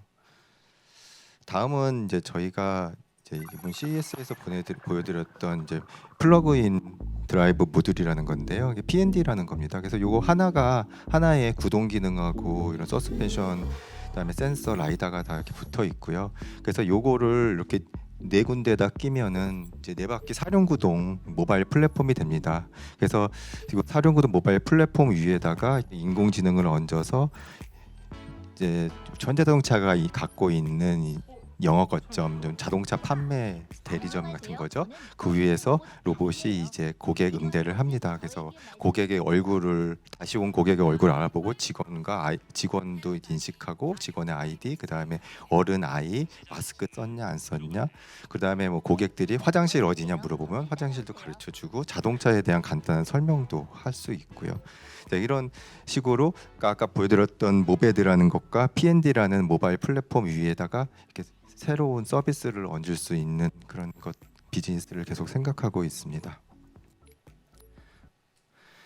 아까 공병철 교수님이 보여주셨던 이제 의료용 하반신 마비 환자가 쓰는, 하반신 마비 환자가 걸을 수 있게 하는 이제 의료용 착용 로봇이고요. 이거는 이제 아까 잠깐 말씀드렸던 저희 현동진 상무가 그 옛날 그 2010년부터 계속 개발을 하고 해오고 있고요. 저희도 이제 이렇게 한국 FDA를 인증을 받아서 이제 국립의료원이나 재활원 이런 쪽으로 저희가 이제 현재는 팔 수는 없습니다. 그러니까 팔 수는 있는데 사실 수요가 그렇게 많이 있지가 않습니다. 그래서 저희가 이제 자동차의 기업으로서 어떤 그런 재화를 돕는 어떤 사회 공헌 활동 차원에서 저희 회사에서 이렇게 공급을 하고 있고요. 다음은 이제 저희가 자동차 회사이다 보니까 전기차에 대한 고민들이 있었습니다. 그래서 전기차가 실제로 이제 이런 고속 충전기가 달리다 보면 이 케이블이 굉장히 두꺼워집니다. 나중에는 아주 이제 초고속으로 들어가면은 여기에 이제 이 열이 굉장히 많이 나기 때문에 여기에 이제 어떤 이런 순행식 시스템도 넣게 되고 그러면 더 무거워지고 그러면 여성 운전자들은 거의 들을 수가 없을 정도로 10kg 이상의 무게가 나오게 됩니다. 그럴 경우에는 이제 사실 또 다른 하나가 이제 이런 충전을 하다 보면은 이게 굉장히 남이 만진 거 지저분하고 또 여기에 먼지가 붙어 있고 뭐 옷에 묻으면 이제 뭐 백화점이나 이런 데서는 굉장히 싫어하죠. 그러니까 그런 어떤 약간 고급적인 그런 전기차 충전을 하고 싶은 그런 니즈가 있는 그런 백화점이나 아니면 오피스 이런 쪽에서는 좀 저희한테 니즈가 있어서 그런 쪽에 좀 저희가 공급하는 거를 생각하고 있는데 실제로 이제 나중에 다시 말씀드리겠지만 그렇게 뭐 많이 팔린다 미리 이게 판매가 많이 될 거라는 그런 기대는 하고 있지는 않습니다. 계속 그런 것을 찾고 있는 상황입니다.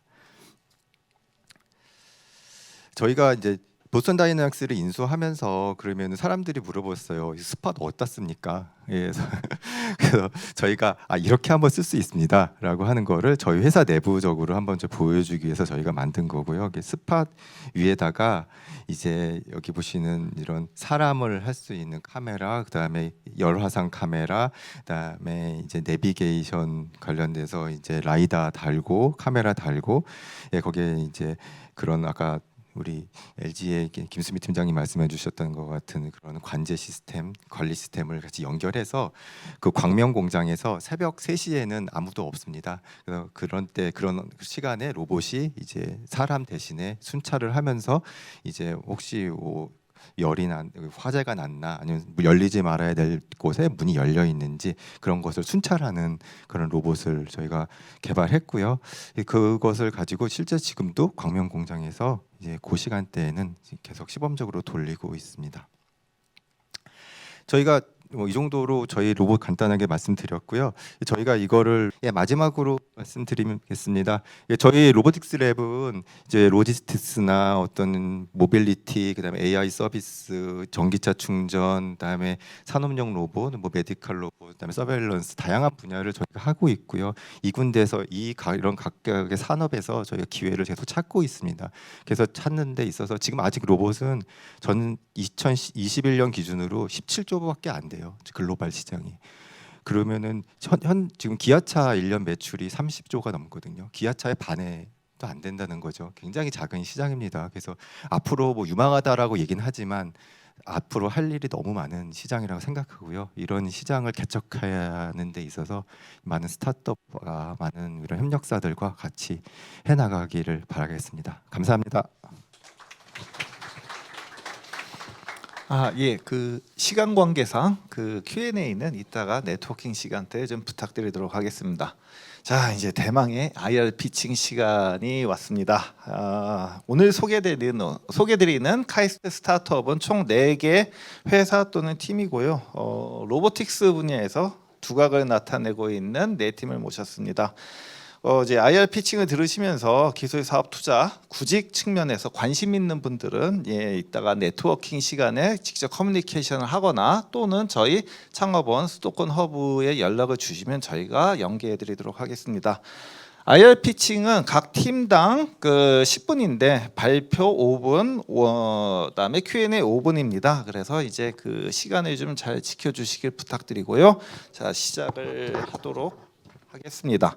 첫 번째는 수륙을 넘나드는 로봇으로 환경의 개선에 기여하고 있는 아트와의 강동호 대표님이십니다. 그 친환경, 친안전 수륙 양령 로봇 플랫폼을 만드는 스타트업입니다. 자, 발표 들어보겠습니다.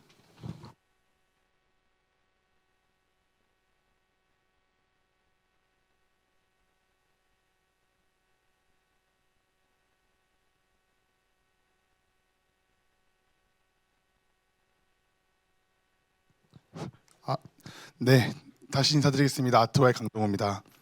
저희는 친환경, 친안전 수령형 로봇 플랫폼에 대해서 소개를 드리도록 하겠습니다. 3D 업이라고 하죠. 더럽고 위험하고 어려운 일들을 사실 환경 관리 현장에서 그 환경을 관리하는 사람들이 인명사고와 이제 비효율적인 업무들, 반복적이고 전 부가가치에 있는 노동들을 해 나가고 있습니다. 그래서 이제 요즘 뭐 자동화, 로봇 이런 이런 트렌드로 기존에 있는 뭐 지상주행에 있는 휠베이스에 있는 로봇들이나 뭐 수상이라 그러면 보트 형태의 로봇들이 계속 만들어지고 있는데, 사실 하나를 만들어서 여러 척박한 환경의 특수 목적용 환경 로봇을 만들어낼 수 있다는 건 사실 쉽지가 않습니다.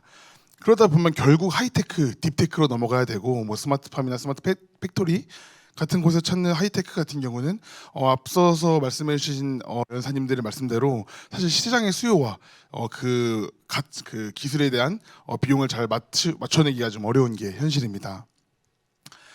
그래서 저희 아트와는 수령 양용 로봇을 모듈화를 해서 보다 빠르고 저렴하게 납품할 수 있는 환경 로봇 플랫폼을 지금 기획하게 됐습니다.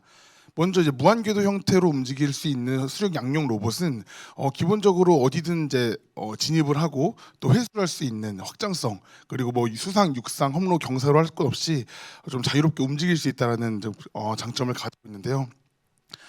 저희는 이제 이런 로보틱스에 좀 뾰족한 딥테크에 집중하기보다는 이미 안정화된 응용 기술들을 모빌리티 기술과 GCS 같은 제어 기술, 그리고 뭐 응용 소프트웨어나 응용 기술들 이 세 가지의 모듈화로 빠르게 현장 맞춤식에 있는 온디맨드 방식의 로봇을 제공을 해드리고 있습니다. 크게 궤도 같은 경우는 소형, 중형, 대형 하나의 궤도를 2개, 4개, 6개씩 복합적으로 써가면서 이제 운용이 되고요.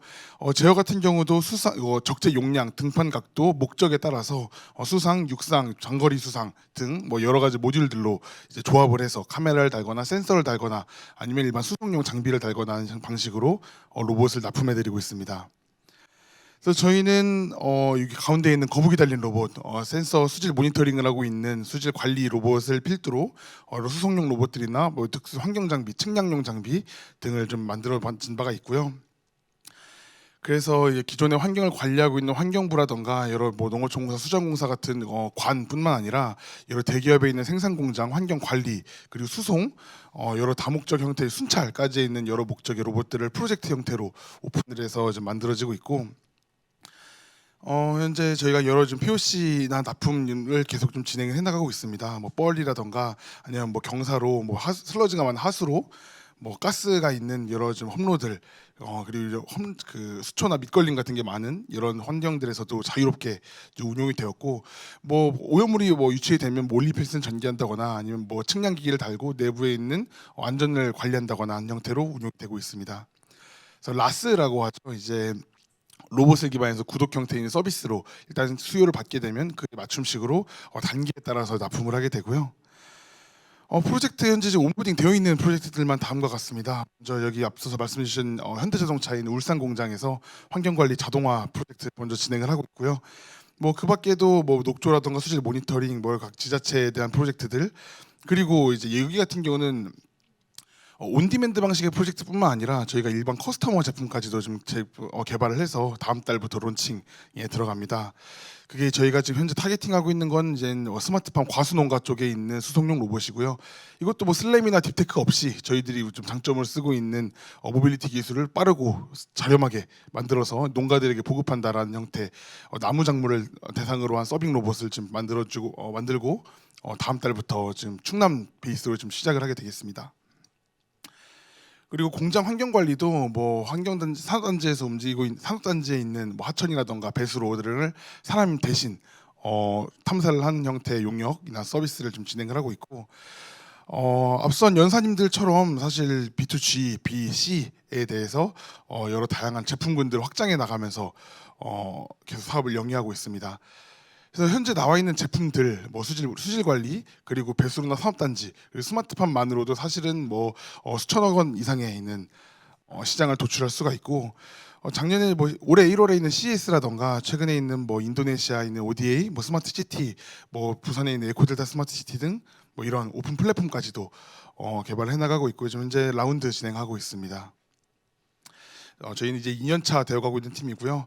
청년 팀으로 이제 활동하다 보니까 이제 부족한 노하우들은 이런 임원분들, 파트너 임원분들을 통해서 좀 부족한 세일즈에 대한 기술적인 베이스들을 계속 보완해 나가고 있고, 실제로 기술을 개발할 수 있는 기계나 하드웨어 제어, 그리고 뭐 소프트웨어 응용 기술들을 모듈화할 수 있는 자체 팀도 한 12명 보유하고 있습니다. 이상 발표 마치겠습니다. 감사합니다. 예, 질문 부탁드리겠습니다.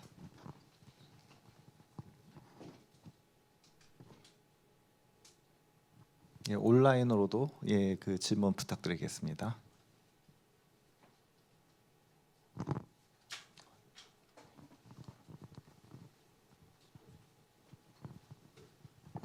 네, 발표 잘 들었습니다. 혹시 그 모니터링 관련돼서 운영을 하시면서 날씨의 영향을 좀 받으셨던 케이스나 좀 이 극복 가능성과 관련돼서 좀 여쭤보고 싶어요. 네, 저희가 수질 모니터링 장비 납품할 때 사실 여러 환경적인 요인들을 기술적인 부분으로 격파를 하려고 한다면 사실 또 이제 여러 시간이라던가 이제 코스트에 대한 비용들도 많이 있게 되는데요. 저희 같은 경우는 일단 수질 모니터링이다 보니까 비가 많이 오거나 폭풍우가 치거나 이런 경우에는 일단 모니터링이 의미가 없습니다. 그래서 이제 너무 제한적인 환경이 아닌 상태에서 이제 기계가 움직이는 크루즈 운행과 사람이 조작하는 형태의 원격 운행을 복합적으로 안전한 환경에서 운용을 하고 있습니다.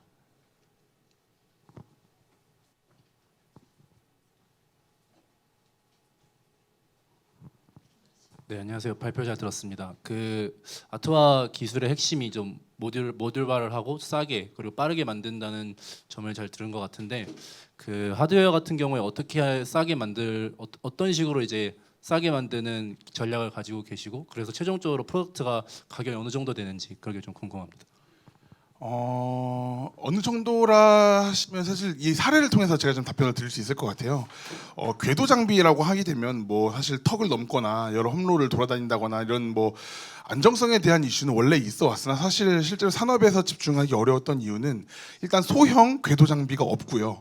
그거를 실제로 다 만들려고 하면 부품이 수백 가지가 되고 그러다 보니 비싸지고, 그럼 뭐 수십만 개를 찍어내는 데는 제조 공정 역시도 코스트가 계속 증가하게 되죠.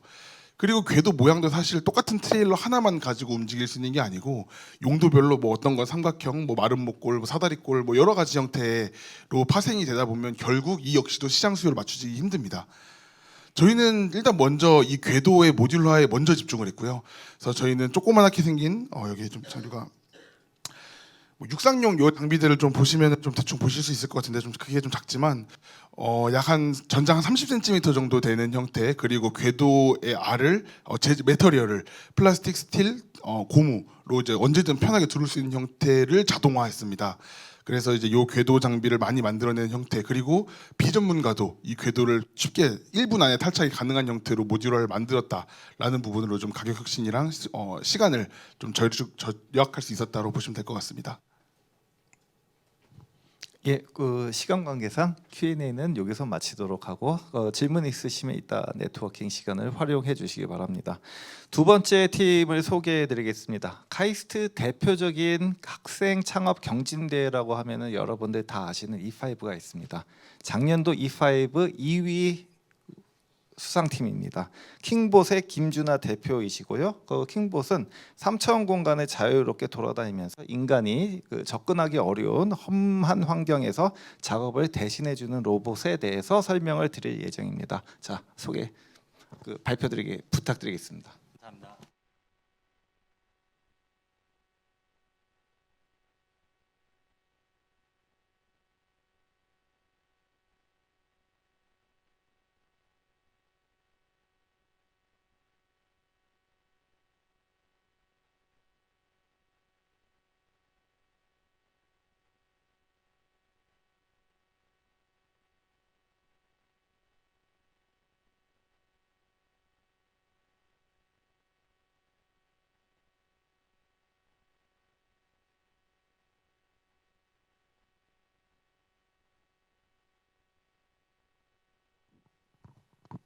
혹시 그 아바타 물의 길이라는 영화를 보셨는지 모르겠는데 이 영화에서 보시면은 그 사람이 이제 줄어든 환경에서 사람이 일을 하기가 어렵고 그리고 또 되게 척박한 환경이잖아요. 그래서 이곳에서 헥사봇이라는 어떤 로봇이 사람을 대신해서 막 건물도 짓고 용접도 하고 하는 모습을 보실 수 있습니다. 그래서 영상은 유튜브에서 잘 따왔기 때문에 문제가 없을 거라고 믿고 있고요. 그래서 저희는 이런 것처럼 막 벽을 걸어 다니면서 사람을 대신해서 뭔가 작업을 할 수 있는 그런 로봇을 만들고자 합니다. 저희가 이제 타겟으로 삼은 시장은 다음과 같습니다. 먼저 조선 용접 시장, 그리고 건설 로봇 시장, 그 다음은 철제 교량 유지 보수 시장입니다. 이 세 가지 시장 모두 공통적으로 풀고자 하는 문제가 있는데요. 먼저 인력난입니다. 현재 예를 들어서 조선 용접 시장을 예를 들어서 설명드리자면은 배의 수준은 뭐 역대급이라고 말할 정도로 굉장히 늘어났는데 이 배를 만들 수 있는 사람이 없어서 기한이 정해져 있거든요. 배를 만드는데 기한이 정해져 있는데 사람이 없어서 배를 못 만드니까 이 배의 선주에게 위약금을 물어줄 정도로 그런 사례들이 생기고 있는데 이 정도로 인력난이 심하다고 합니다. 그리고 불편한 자세 및 작업의 위험성입니다. 2020년 조사 자료에 따르면 산재 사고 사망자 중 52%가 건설업에서 발생하고 있고 이 중 37%가 추락사라고 합니다. 이 정도로 그 위험한 곳에서 작업을 하시는 분들이 사망 사고가 이어질 정도로 위험하거나 아니면 불편해하시는 경우가 많다고 합니다. 다음으로는 일정하지 않은 작업 품질입니다.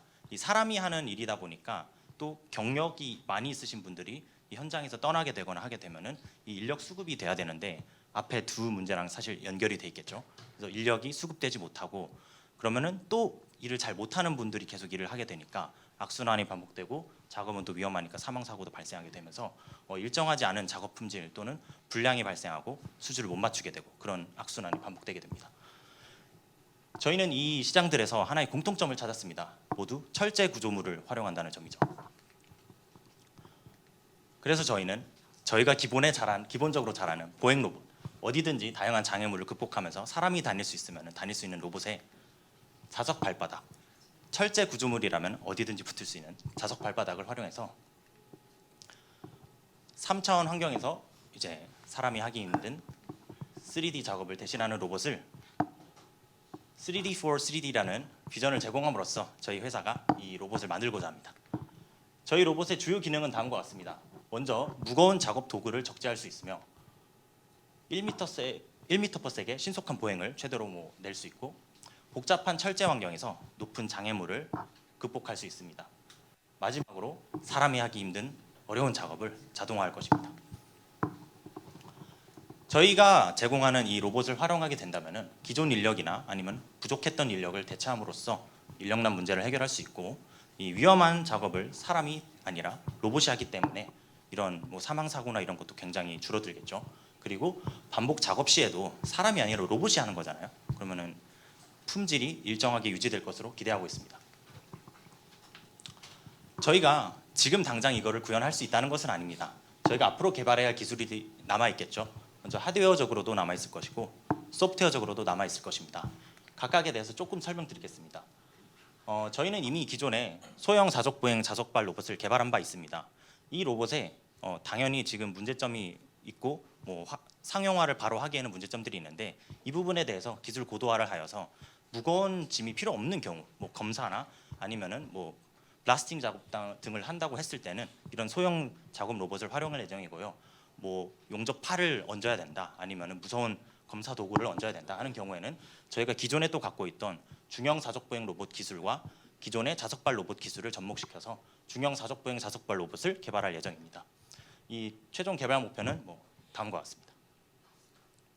이 세계 최고 수준이 이미 저희가 개발한 승월 로봇이라고 보시면 될 것 같습니다. 그리고 소프트웨어적으로는 저희가 이미 기존에 어떤 외란이 들어와도 강인하게 자세를 유지하는 강인한 제어기 기술을 가지고 있고요, 이미. 그리고 원하는 위치로 이동시킬 수 있는 족형 로봇 내비게이션 기술도 이미 갖추고 있습니다. 그래서 기존에 개발했던 요소 기술들을 철제 환경에 맞게 수정 및 고도화하여 철제 환경에서 자율주행을 하면서 원하는 작업을 할 수 있는 그런 기술을 개발할 것입니다. 이러한 로봇을 만들기 위해서 인력이 필요하겠죠. 저희 핵심 인력은 저를 포함한 카이스트 박사과정 4명과 카이스트 박혜원 교수님께서 팀원으로 참여하고 계십니다. 저희를 잘 보시면 아시겠지만 로봇에 필요한 핵심 하드웨어와 소프트웨어 기술을 전반적으로 보유하고 있으며 이 기술들을 바탕으로 저희가 그냥 뭔가 만들겠다 이런 거라기보다는 고객들이 원하는 니즈에 맞춰서 뭐 이런 걸 더 만들어 주세요 하면은 그런 걸 수정하고 보완하고, 또 이런 걸 만들어 주세요 하면 수정하고 보완할 수 있는 그런 기술력을 갖추고 있기 때문에 그걸 기반으로 사업을 계속 진행할 예정입니다. 저희가 뭐 이제 만들고자 하는 이런 뭐 3차원에서 다른 3D한 일들을 대신할 수 있는 이 로봇이 앞으로 이제 많은 사람들이 인명도 구조하고 아니면은 더 인력난 문제들도 해결할 수 있는 미래를 이제 다 같이 꿈꾸면 좋겠다라는 말씀을 드리면서 이상 발표 마치겠습니다. 감사합니다. 예, 감사합니다. Q&A 진행하겠습니다.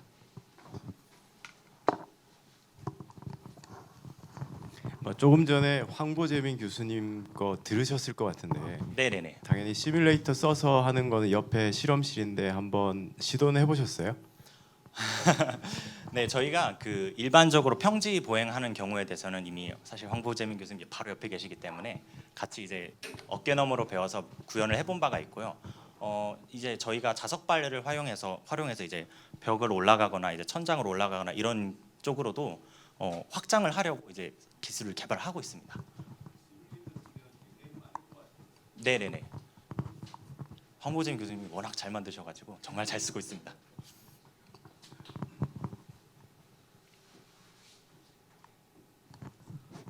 네, 대표님 발표 감사합니다.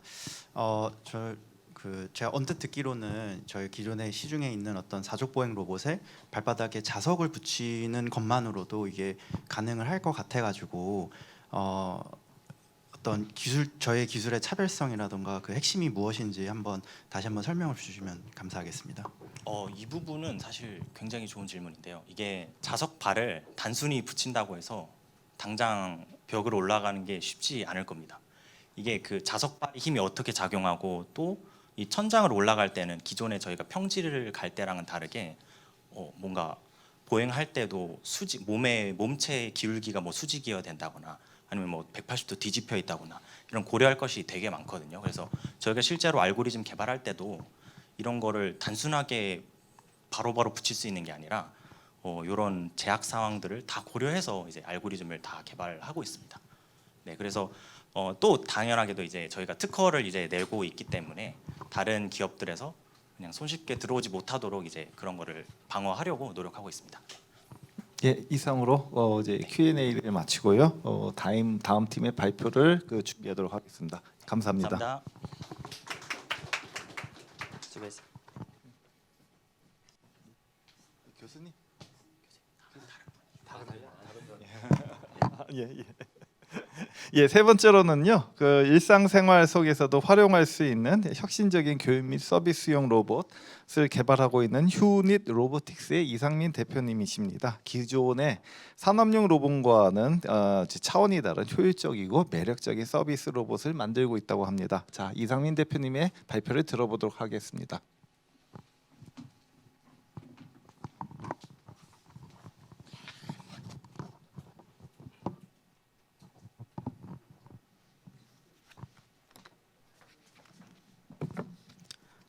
네, 안녕하세요. 휴닛 로보틱스 이상민입니다. 네, 저희는 보이시는 것 같은 어디에든 둘 수 있는 휴닛이라는 작은 소형 로봇팔을 개발한 회사이고요. 저희 휴닛은 고정밀 로봇팔을 베이스로 그리퍼를 장착해서 픽앤플레이스도 가능하고, 그리고 AI 카메라로 간단한 영상 인식도 가능하고요. 그리고 크리에이터 툴을 장착하면 여러 가지 커스터마이징을 할 수 있어서 사용자들이 이렇게 다양하게 좀 활용할 수 있고, 레이저 조각이나 3D 프린팅이 가능할 정도로 반복 정밀도가 높은 그런 소형 로봇팔을 만들고 있고요. 저희 이런 기능을 강점으로 저희 제품을 양산을 해야 되는데, 양산 자금을 확보하기 위해서 북미랑 유럽의 3040 남성들을 타겟으로 저희 크라우드 펀딩 사전 판매를 진행을 했고요. 11억 원 정도 사전 판매를 완료를 해가지고 저희 지금 양산 직전에 있고 2달 정도면 출고될 예정이고요. 지금 금형도 다 팠고 양산한 로봇이라고 휴닛을 생각해 주시면 될 것 같습니다. 저희 대외적으로 처음으로 나간 전시장이 CES, 이번에 2023 CES인데요. CES에서 혁신상도 수상을 했고요. 저희는 앞서 말씀드린 교육용 아니면 취미용 시장뿐만 아니라 저희는 그 휴닛을 기획하면서부터 F&B 시장에 진출하고자 생각을 했는데요. 그래서 만든 CES에서 처음 공개한 제품이 휴닛 바리스타라는 제품입니다. 그래서 기존의 뭐 협동 로봇 활용해 가지고 다양하게 핸드 드립 커피를 하는 그 제품들은 많이 있었는데요. 저희는 좀 더 가전 제품에 가까우면서 특히 바리스타의 의도를 100%다 구현해낼 수 있는 그런 좀 완성도 있는 제품을 만들려고 노력을 했고요. 보이시는 것처럼 뭐 2구 더 컴팩트한 2구짜리부터 뭐 더 많은 추출량을 요구하면 5구짜리까지 뭐 이렇게 가능하고 앞쪽에 디스플레이가 있어서 뭐 여러 홍보 영상이나 원두 설명이나 뭐 그런 마케팅적으로 활용할 수 있는 그런 제품이라고 생각해 주시면 될 것 같고요. 저희가 타겟하는 것 자체가 어디에나 둘 수 있는 로봇이라서 이렇게 하단을 커스터마이징해서 그 카페라는 곳이 사실 브랜딩이나 그런 것들이 중요하잖아요. 그런 관점에서 여러 가지 커스터마이징 가능하도록 그렇게 제품을 만들었고요. 실제로 카페에 두면 뭐 이런 느낌이라고 생각해 주시면 될 것 같고 저희 CES에서 한국관에서 그래도 저희가 제일 인기가 많지 않았나라고 생각이 들고요. 그 뭐 하이마트에서도 뭐 이런 전시를 진행을 했고 휴닛 바리스타는 아마 6월 7월쯤에 실제 양산형 제품이 나올 예정입니다. 그래서 저희는 앞서 그 이런 뭐 무인 운영, 일관된 맛 보장, 로봇의 콘텐츠적 요소나 아니면 비대면이라는 장점으로 이런 여러 가지 로봇이 주목을 받고 있는데요. 이렇게 기존의 산업용 협동 로봇을 활용한 이런 제품들이 먼저 첫 번째로 높은 가격이 가장 큰 진입 장벽이라고 생각을 하고 있고요.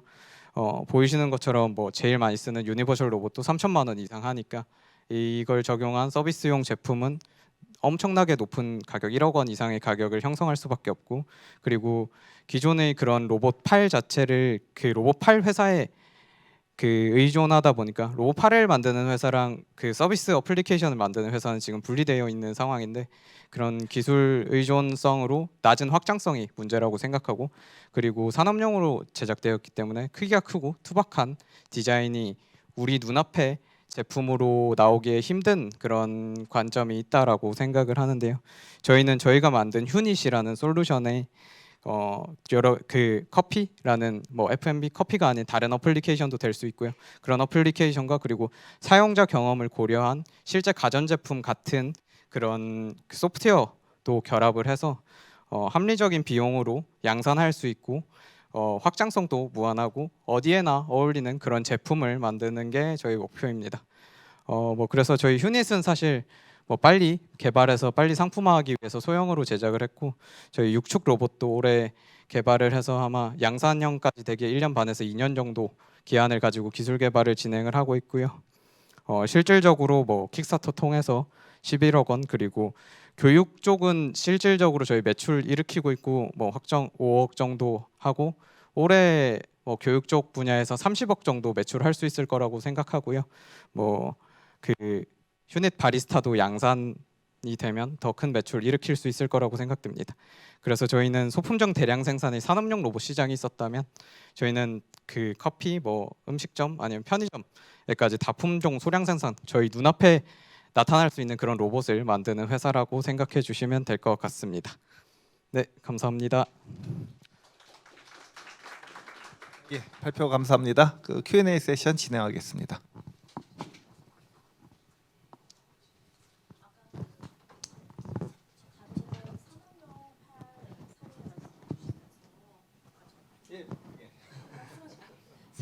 사례 말씀해 주시면서 이제 다른 것들은 로봇 팔 제조사가 따로 납품을 하고 그거를 구매해서 다른 곳에서 어플리케이션 그러니까 뭐 구현해서 사업을 하는 형태인데 아까 그러면 이제 휴닛 같은 경우에는 이 두 개를 다 하시는 건지 아니면은 뭐 제조 쪽에 더 집중해서 하시는 것인지 저희는 두 가지를 다 하고자 합니다. 다 하고자 하셔서 아까 다품종 소량 생산까지 하는 거를 목표로 하시는 그건 저희가 건가요? 다품종 소량 생산을 하고자 하는 건 아니고요.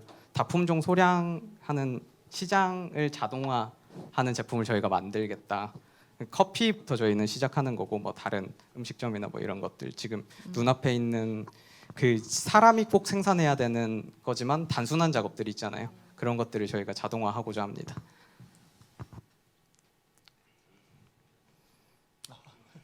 계속 밀리네.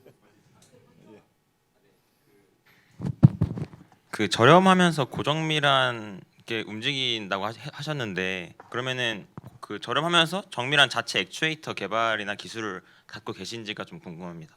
뭐 사실 저희가 그런 하이테크한 액추에이터를 막 개발하고 그러는 건 아니고요.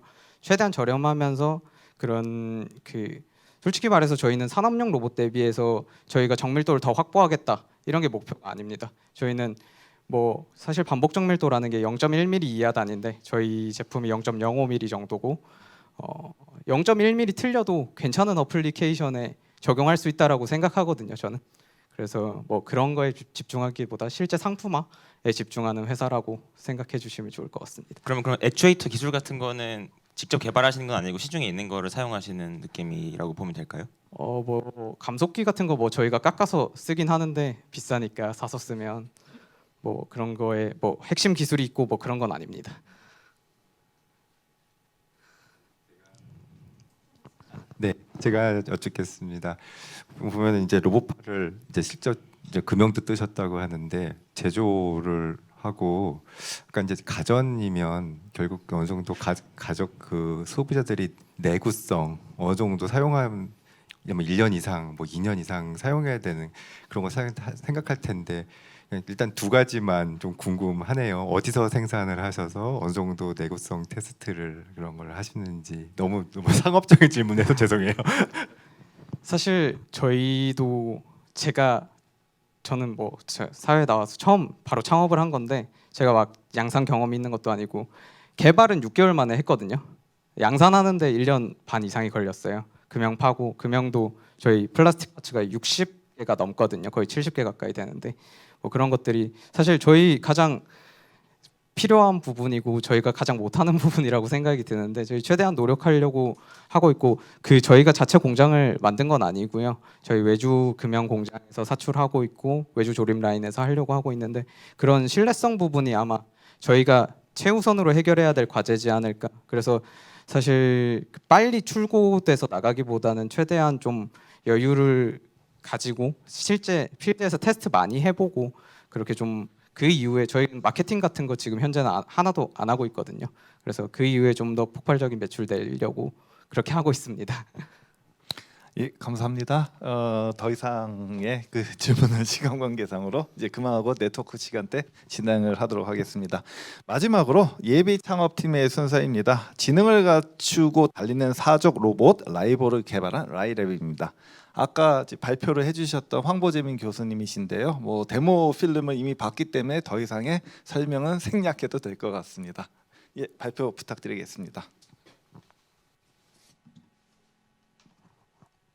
네, 황보재민입니다. 저희는 뭐 아직 회사가 있는 건 아니고요. 저희는 이제 창업을 생각하고 있는데 우선 전문가들한테 이런 방향으로 가면 어떨 것 같냐 이런 조언을 듣기 위해서 저희 나왔습니다. 네, 그래서 이제 로봇은 보여드렸고 이제 아까 보여드렸듯이 이제 실제 이제 보행 로봇들이 많습니다. 그래서 상업적으로 이제 판매하고 있는 로봇들이 굉장히 많고요. 근데 이런 로봇들이 저희가 상업적으로 판매는 하고 있는데 상업적으로 쓰이고 있다라고 하기는 힘듭니다. 그러니까 실제 이런 거를 저희 주변에서 보지도 않고 또 저희가 회사들이 이런 로봇을 사서 뭐 실제 뭐 진짜 뭐 이윤을 남기고 그다음에 사람을 대체하고 이런 수준은 아닙니다. 그러니까 왜 아닐까요? 그래서 이런 로봇은 실제로는 그러니까 잘 만든다라면 굉장히 유용할 거라고 저는 생각하고 있습니다. 그래서 군에서도 쓸 수 있고요. 아까 말씀드렸듯이 중공 공장이나 발전소에 검사를 할 수도 있고 그 프로세스를 뭐 도울 수도 있고요. 그다음에 소방청이나 재난대응팀에서 이 로봇을 쓸 수도 있겠죠. 그 외에 아까 말씀드렸듯이 뭐 산의 건강을 뭐 체크한다거나 뭐 해안가를 체크한다거나 사실 굉장히 어플리케이션 많고 그렇기 때문에 많은 회사들에서 이걸 접근하고 있다라고 생각하고 있습니다. 그런데 이게 실용화되지 못한 이유는 뭐냐? 제가 좀 리스트업을 해봤는데요. 우선 지금 있는 로봇들은 1시간에서 2시간 정도밖에 작동을 하지 않습니다. 이게 굉장히 큰 문제고요. 제가 1시간, 2시간 작동한다라고 하고 또 다시 충전을 1시간, 2시간 해야 된다면 사실 저희가 1시간 충전 1시간밖에 작동 못 한다면 1시간 가서 30분 가서 30분 돌아오는 정도밖에 못 하겠죠. 근데 정말 딱 1시간 갈 수 있다라고 하면 그것도 어렵고 한 20분 정도 가서 20분 돌아오고 한 20분 정도는 여유 배터리에 남겨놔야겠죠. 뭐 죽을 수도 있으니까요. 네, 그래서 굉장히 지금 이 배터리 시간으로는 어플리케이션이 제한되어 있고요. 실제로 쓰기는 저는 어렵다라고 생각하고 있습니다. 그 다음에 뭐 속도는 저희 이제 아까 군용 말씀드렸는데 군용에서는 더 빠른 로봇을 필요로 하고 물론 빠른 속도가 필요 없는 어플리케이션도 많습니다. 근데 일부분의 어플리케이션에서 빠른 속도를 필요로 하고요. 그 다음에 내구성 이런 로봇들이 굉장히 잘 망가집니다. 그래서 뭐 스팟도 마찬가지고 뭐 모든 보행 로봇이 잘 망가진다고 생각하시면 됩니다. 그다음 가격. 스팟은 지금 제가 1.5억 로아스에서 그렇게 팔고 있는 걸로 알고 있고요. 비전 60 같은 경우는 뭐 3억, 한 2.5억에서 3억 사이고 그다음에 뭐 지금 중국 로봇 뭐 B1 같은 경우만 이제 뭐 1억 근처에서 이제 판매하고 있는 앞으로 판매할 것이라고 알고 있는데요. 네, 이런 로봇들은 굉장히 비싸죠. 그 다음에 보행 안전성. 아까 말씀드렸듯이 그 굉장히 오랜 시간 걸어서 저희가 이제 몇 년을 써서 한 번도 안 넘어지는 이런 보행 성능을 기대하기는 어렵기 때문에 실제로 쓰이기는 굉장히 어렵습니다. 그래서 아까 제가 하드웨어 말씀 안 드렸는데 이 로봇이 저희가 이제 설계한 로봇이고요. 이 라이버 1은 저희가 이제 구동구를 저희가 이제 설계를 했고요. 물론 이 안에 있는 모터나 모터 제역이나 이런 부분은 저희가 사서 쓰고 있습니다. 그런데 뭐 아까 이제 뭐 보여드렸듯이 이제 제어는 되게 강건하게 할 수 있다. 그래서 하지만 이제 하드웨어 쪽에서도 저희 이제 발전을 하고 있고요. 이제 라이버 2도 이제 설계가 다 됐고 이제 제작을 하고 있습니다. 라이버 2에서는 저희가 이제 모터 드라이버도 직접 만들어서 앞으로 이제 생산 단가를 싸게 하려고 하고 있고요. 결국 이 로봇을 싸게 만들려면 내재화를 많이 해야 됩니다. 저기 이제 오준호 교수님도 항상 말씀을 해주시는데 그 회사에서 모든 것을 거의 만들 수 있어야지 그 프로세스가 그 컨트롤을 할 수 있고 그 다음에 그 제품을 내 제품에 최적화할 수 있습니다. 그게 안 되면은 저희는 이제 남의 부품에 제 로봇을 맞출 수밖에 없는 거죠. 그래서 저희는 이제 뭐 인코더라든지 모터라든지 기어라든지 다 저희가 설계를 하고요. 물론 실질적으로 이제 찍어내는 부분에서는 뭐 중국에 맡긴다거나 한국에서 다른 회사에 맡긴다거나 이렇게 생각하고 있습니다. 네, 그래서 이제 모터도 설계하고 있고요. 그래서 이제 앞으로 이제 저희 방수 방진 쪽도 이제 생각하고 있고 지금 이거는 저희 지도 교수님 회사에서 나온 이 애니멀이라는 로봇인데요. 방수 방진도 가능하고요. 저도 이제 로봇의 디자인에 참여를 했었습니다. 그래서 저희 이제 모터까지 이제 자체 설계를 하면은 저는 로봇당 2,500만 원 정도 제작비가 들 거라고 예상을 하고 있고요. 아까 말씀드렸듯이 이제 다 내재화를 해서 그렇습니다. 저희가 모든 파트를 다 제작하고 프로세싱만 이제 외부에 맡기는 거기 때문에 저희가 굉장히 싸게 만들 수 있다. 네, 그걸 말씀드릴 수 있고요. 네, 그 다음에 이제 이 부분 빨리 넘어가겠습니다. 기본적인 솔루션인데 시간이 없어서. 네, 그래서 저희 솔루션은 저희가 파트를 다 저희 로봇에 최적화하면은 지금 한 시간에서 2시간 갈 수 있는 로봇이 저희 8시간까지 갈 수 있게 만들 수 있습니다. 그래서 8시간까지 만들면 굉장히 많은 어플리케이션이 가능해지고요. 뭐 저희 로봇은 이미 빨리 달리고 있고요. 기존 로봇보다. 그 다음에 저희 이제 파트를 내재화하고 저희 로봇의 특징이 또 모듈러하다는 건데요. 그래서 저희 로봇이 고장 났을 때 이 로봇을 통째로 수리하는 게 아니라 고장난 구동기만 빼서 소프로 붙이고요. 그 다음에 여분을 가지고 있던 구동기를 그냥 껴 넣으면 됩니다. 그래서 그게 모듈러 디자인의 특징이고요. 이 부분은 좀 길긴 긴데 로봇이 어느 부분이 고장 났을 때 그 고장난 부분만 빼서 바꿀 수 있다는 게 장점입니다. 그래서 저희는 아까 2,500만 원 말씀드렸는데 판매가로는 한 5천만 원 정도로 생각하고 있고요. 그 다음에 아까 말씀드렸듯이 강화학습을 이용해서 안 넘어지는 제어 가능하다. 네, 이 부분 넘어가겠습니다. 네, 감사합니다.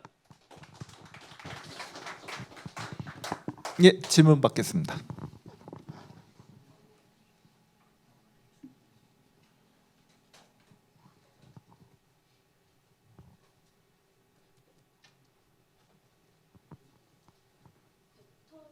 지속 시간이 한두 시간 정도밖에 안 되는 거는 그게 배터리 무게 이런 이유 때문일까요?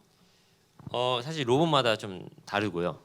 그 스팟이나 그 고스트 로보틱스의 비전이 오래 안 가는 이유는 그 구동부 때문에 그래요.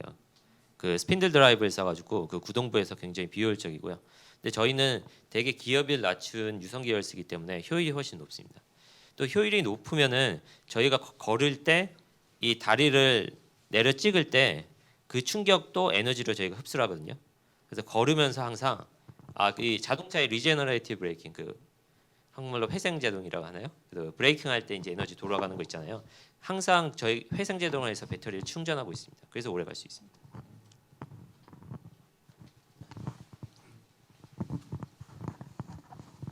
네, 교수님 발표 잘 들었습니다. 그 교수님께서 말씀해주신 부분에 이제 기술 내재와 어떤 하드웨어 내재화를 통해서 가격을 절감시키고 배터리 수명을 배터리 사용 시간 늘리는 방향으로 이제 제품을 만들어서 네, 한다고 하셨는데 그 레인보우 로보틱스 같은 경우도 마찬가지로 이미 기술 내재화가 돼 있는 상황 속에서 교수님께서 생각하시는 뭐 특별한 차별화된 전략이 또 어떤 게 있을지 또 궁금합니다.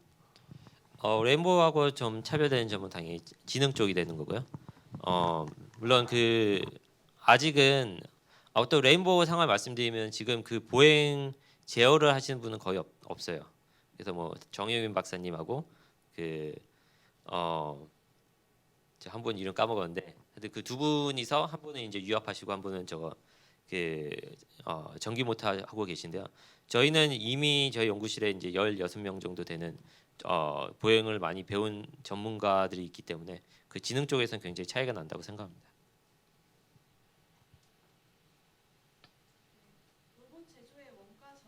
위해서 해결해야 할 핵심 요소가 무엇이라고 생각하시는지 질문이었습니다. 네, 아주 좋은 질문이고요. 저희가 이제 라이브 1에서는 엘모 모터 컨트롤 그 솔루션을 썼는데요. 엘모 트위터라는 그런 솔루션을 썼는데 그게 하나에 200만 원이었어요. 그래서 그게 이제 12개 있으니까 전부 2,400만 원이 되는 거죠. 실제로 뭐 1,180만 원에서 전체 합쳐서 이제 2천만 원 정도 되는데요. 그게 이제 저희가 직접 만들면 개당 20만 원에 만듭니다. 저희가 설계해서 한 100개 정도 단위로 만들었을 때 20만 원이고요. 더 대량으로 만들면 싸지고요. 그래서 이게 외부의 솔루션을 사는 게 아니라 저희가 직접 그걸 제작하고 정말 이제 찍어내는 것만 외부에 맡긴다면 가격은 굉장히 저렴하게 만들 수 있습니다.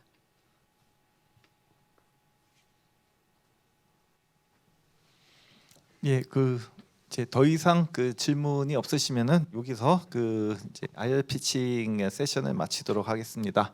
자, 이제 랩업 단계로 들어갔습니다. 굉장히 재미있고 흥미로운 시간이었습니다. 예, 오늘의 랩업을 저희 창업원 원장님인 배현민 교수님께 부탁드리도록 하겠습니다.